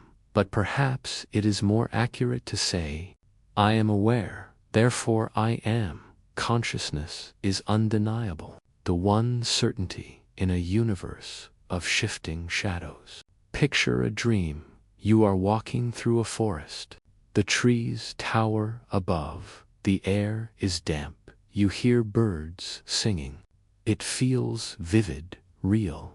And then you wake. The forest dissolves, but the awareness that experienced it remains. What if waking life is the same? A dream within a greater dream. When this dream ends, awareness does not vanish. It simply shifts, flowing into another story, another world. Did you know that in quantum mechanics, the role of the observer seems unavoidable? Particles exist in blurry probabilities, waves of possibility, until observed. Then they collapse into reality. What does it mean? That consciousness plays a role in shaping the universe itself. Is the cosmos unfinished without an observer? Or is the observer the very key that brings it forth? Imagine looking into a mirror. You see your reflection, but behind the reflection is the silent seer, the one who notices, the one who never changes. Your body ages, your thoughts shift, your emotions rise and fall. But awareness itself is untouched. It does not grow old. It does not change. It has been the same from childhood to now. The same presence that noticed your first memory is noticing these words: timeless, unbroken, whole. Now consider this. If awareness is the foundation, then perhaps the universe is not made of matter, but of mind. Not a machine grinding away indifferently, but a dream unfolding in the vastness of consciousness. Every star, every galaxy, every thought, a brushstroke in the imagination of the infinite. And you are not a tiny creature adrift in a cold void. You are the dreamer itself. Momentarily dreaming you are separate, momentarily forgetting your own infinite nature. Ancient wisdom whispers of this.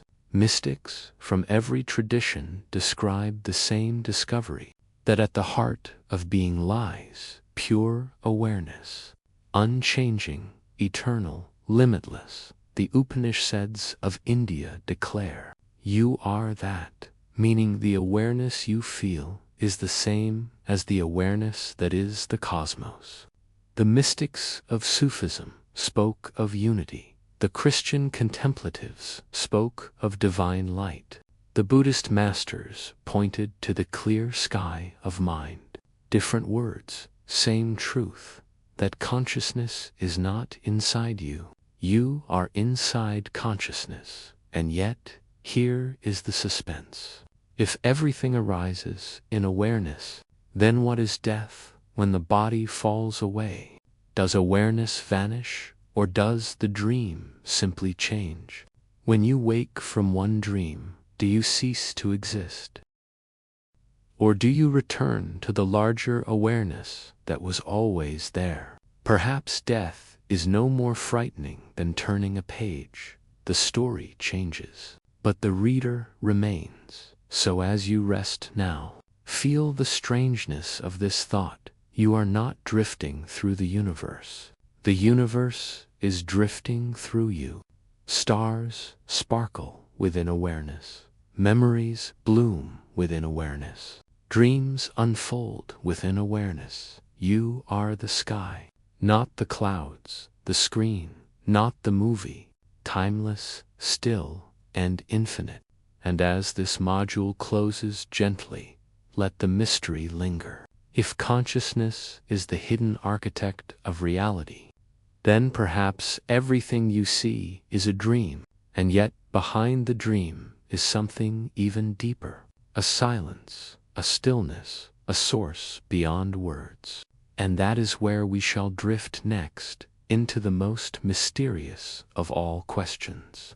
The question of nothingness, not emptiness as absence, but the fertile void from which all arises, the womb of existence itself, the silence beneath the song. Have you ever wondered what nothingness truly is? Not the casual nothing we speak of when we say, "There's nothing in the box," but the deep, absolute nothing, the kind philosophers tremble to define, the kind physicists debate and mystics whisper about. Is it empty void, or is it the hidden womb from which everything is born? When you close your eyes at night and drift toward sleep, you touch the edge of this nothing. The silence before dreams, the darkness that holds them. Imagine standing in a vast, unlit cavern. The walls stretch endlessly away, but you cannot see them. There is no sound, no echo, no movement. At first, the emptiness feels frightening, like you are suspended in a void. But then, slowly, you notice something else. The silence itself has a presence. The darkness itself, what seemed like absence, is also fullness. An invisible ground holding everything. Physics asks a haunting question. What is the true vacuum of space? Is it empty? Or is it seething with invisible energy? At the quantum level, even the vacuum is alive. Particles appear and vanish in endless flickers, a restless foam of creation and destruction. This is called the zero-point field, a nothing that is never truly nothing, a fertile stillness that contains the seed of everything. From this silent energy, universes may rise and collapse. Existence itself may be the surface foam of a deeper nothing. Did you know that some cosmologists believe our universe sprang from nothing? Not from a place, not from a time, but from the quantum vacuum, a fluctuation in silence giving birth to galaxies. How strange that all you see, the stars, the oceans, the mountains, might be the echo of a moment when nothing dreamed itself into something, and even stranger, that the silence beneath it still remains ever present, like the canvas that never vanishes even when painted upon. But here lies the suspense. If everything arises from nothing, then what is this nothing? Is it simply absence? Or is it a kind of presence too vast to grasp? Mystics describe it not as empty, but as luminous, fertile, infinite. The Taoists spoke of the Tao as the emptiness that gives birth to the 10,000 things. Buddhists spoke of Nyat, not void, but openness, the space in which form can dance. Kabbalists described Ayan, the nothingness of God, a silence deeper than creation. Every wisdom tradition has whispered of it, the still ground beneath all becoming. Picture the night sky. You see countless stars, but the greater part of the cosmos is dark, silent, empty. It is this emptiness that allows the stars to shine. Without the void, no light could be seen. Without silence, no music could be heard. Without nothing, something could never exist. Nothingness is not the enemy of being, it is the hidden partner, the stage upon which the play unfolds. Now imagine floating in deep space. Your body drifts in absolute stillness. No up, no down, no sound, no boundary. At first, your mind resists. It wants to measure, locate, divide. But then you release, and you feel yourself dissolving. The borders of your body soften. The boundary between you and the void fades, until you are not a figure in emptiness, but the emptiness itself, infinite, timeless, whole. Did you know that neuroscientists studying deep meditation report something astonishing? When the mind grows quiet enough, awareness does not vanish. Instead, it expands, filling with silence, touching a nothing that feels more real than anything else. Meditators describe it as radiant darkness, a vast stillness holding them, a peace beyond thought. Perhaps this is the same nothing the cosmos was born from, the same nothing waiting within each of us. But here is the deepest suspense. If nothingness is the source, then what are we? Are we fragile sparks, flickering briefly in a dark void? Or are we the void itself, momentarily dreaming of form? Perhaps the stars are not separate from the nothing. Perhaps they are the nothing shining. Perhaps you yourself are not a creature drifting through emptiness, but emptiness remembering itself through you. Imagine holding a blank page. Before ink touches it, it is nothing, and yet, within that blankness lies every possible story, every novel, every poem, every map. The page is silent, but it contains infinity. So too with nothingness. It is the blank page of reality, holding the potential for endless universes. And your life is one sentence written upon it. A sentence that dissolves back into silence when read. Consider death through this lens. Is it an end or a return? When a wave falls back into the ocean, is it lost or is it home? When the flame is extinguished, the fire is gone, but the oxygen, the fuel, the heat remain in different forms. Perhaps nothingness is not annihilation, but return to source, to the silence from which you came, and to which you will go. So as you drift deeper now, let yourself rest in this stillness. Imagine the walls of your room dissolving, the floor, the ceiling, the furniture fading away, until there is no inside or outside, only vast openness, only infinite calm. This nothing does not harm you, it holds you, it carries you. It is the soft cradle of the universe, and you are safe within it. And as this chapter closes, let the silence remain, not as absence, but as presence. A reminder that beyond every thought, beyond every sound, beyond every dream, there is nothing, and in that nothing, everything waits. The next mystery rises here, for if nothingness is the foundation, what happens when we listen to it deeply? Does it whisper back? Does it dream itself into form again? In the next module, we will drift into that question, the idea of emergence, the way patterns and worlds blossom out of stillness, how from nothingness arises everything, and how you are part of that blossoming.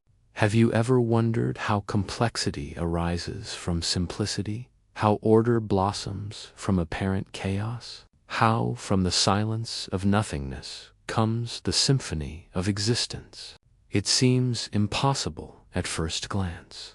How could the unshaped void give birth to stars, galaxies, and life itself? And yet, this mystery of emergence is one of the most profound truths of reality, that from stillness comes motion, from emptiness comes fullness, from simplicity arises wonder. Picture a quiet pond at dawn. The surface is still, glass-like, unbroken. And then a single ripple begins. From one ripple comes another. Patterns spread outward, weaving into waves. Soon the pond becomes a dance of circles, reflections, light and shadow, order from stillness, beauty from silence. Emergence is like that, a hidden law by which simplicity transforms itself into complexity, by which the cosmos awakens. Scientists call this self-organization. It is the reason snowflakes form delicate, six-pointed patterns, the reason galaxies spiral like whirlpools, the reason flocks of birds move in perfect harmony without a leader. Order arises not because someone forces it, but because the system itself wants to bloom. From the microscopic to the cosmic, this hidden tendency shapes everything. Did you know that when you see a murmuration of starlings twisting in the sky, thousands of birds turning together as if one? No single bird controls the flock. Each follows simple rules. Keep close, don't collide, align with neighbors. And from those simple rules emerges breathtaking order. Chaos becomes choreography. Confusion becomes beauty. The same is true in the cosmos. The laws of physics are simple, but from them emerges astonishing richness. Atoms combine to form molecules. Molecules weave into cells. Cells join into bodies, and bodies awaken into minds. From hydrogen and helium come oceans and forests. From stardust comes poetry and dreams. You are the living proof of emergence, the universe becoming aware of itself through you, through your breath, through your thoughts. But suspense lingers here. Because if everything arises from emergence, then what is guiding it? Why does the universe tend toward complexity? Why should order blossom from stillness instead of remaining forever blank? Is this just a blind accident? Or is there a hidden intelligence in the fabric of reality, some whisper of purpose in the unfolding dance? Imagine a spiral seashell. Its curves are elegant, precise, mathematical. The nautilus does not study geometry, and yet it builds with perfect proportion. The sunflower turns toward the sun. Its seeds arrange themselves in spirals that follow the golden ratio. Beauty hidden in mathematics, mathematics hidden in life. Where does this elegance come from? Why does the cosmos choose patterns of such grace? Why does order prefer symmetry, proportion, harmony? Emergence is not random. It is a hidden language, a secret code that writes itself across the face of reality. Did you know that fractals, those infinitely repeating patterns, appear everywhere? In clouds, in mountains, in rivers, in lightning bolts, in veins of leaves, even in your own lungs and blood vessels. The same pattern repeating across scales, the same order whispering through chaos. Perhaps emergence is the universe remembering itself, echoing the same truth in infinite ways.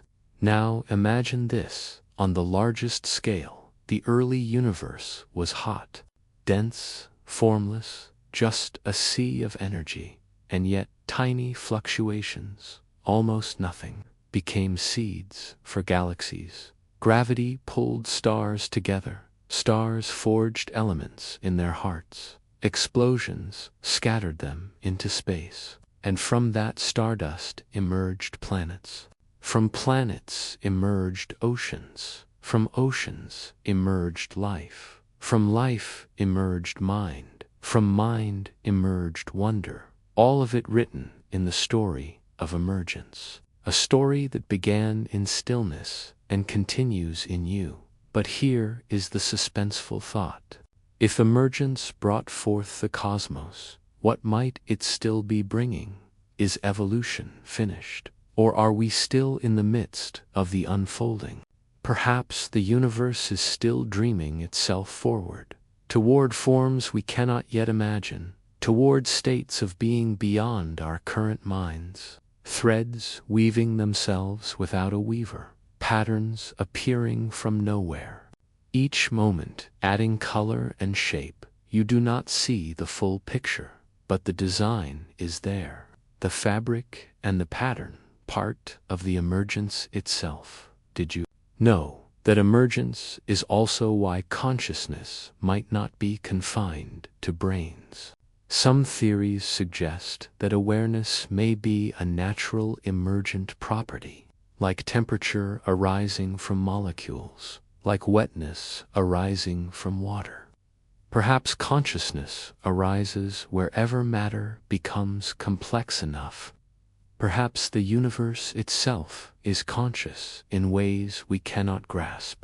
Not human, not animal, but cosmic, a vast intelligence woven into the unfolding order. And we, in our small lives, are sparks of that great fire. Suspense deepens here. Because if order keeps blossoming from stillness, what is the final flower? Does emergence end in silence again, or in unity? Does it circle back to the nothingness from which it began, or does it bloom forever, endlessly creating, endlessly becoming? The truth remains hidden, but in the asking, in the wondering, we glimpse the poetry of being. So, as you rest now, let yourself feel this mystery, that from the stillness of your own mind, new thoughts emerge. Emergence is not only out there in galaxies. It is here, in your breath, in your heartbeat, in the quiet miracle of your existence. And as this chapter gently closes, a spark in the fire of creation, the stillness behind all things continues to blossom. And you are woven into its bloom, yet mysteries still remain. For if order arises from stillness, what directs it? What intelligence, if any, guides the unfolding? Is it chance? Or is it mind? Or is it something deeper? In the next module, we drift into that question. The strange and suspenseful possibility that behind emergence lies intention. That reality itself may be a kind of dream, and that what we call existence may be imagined into being.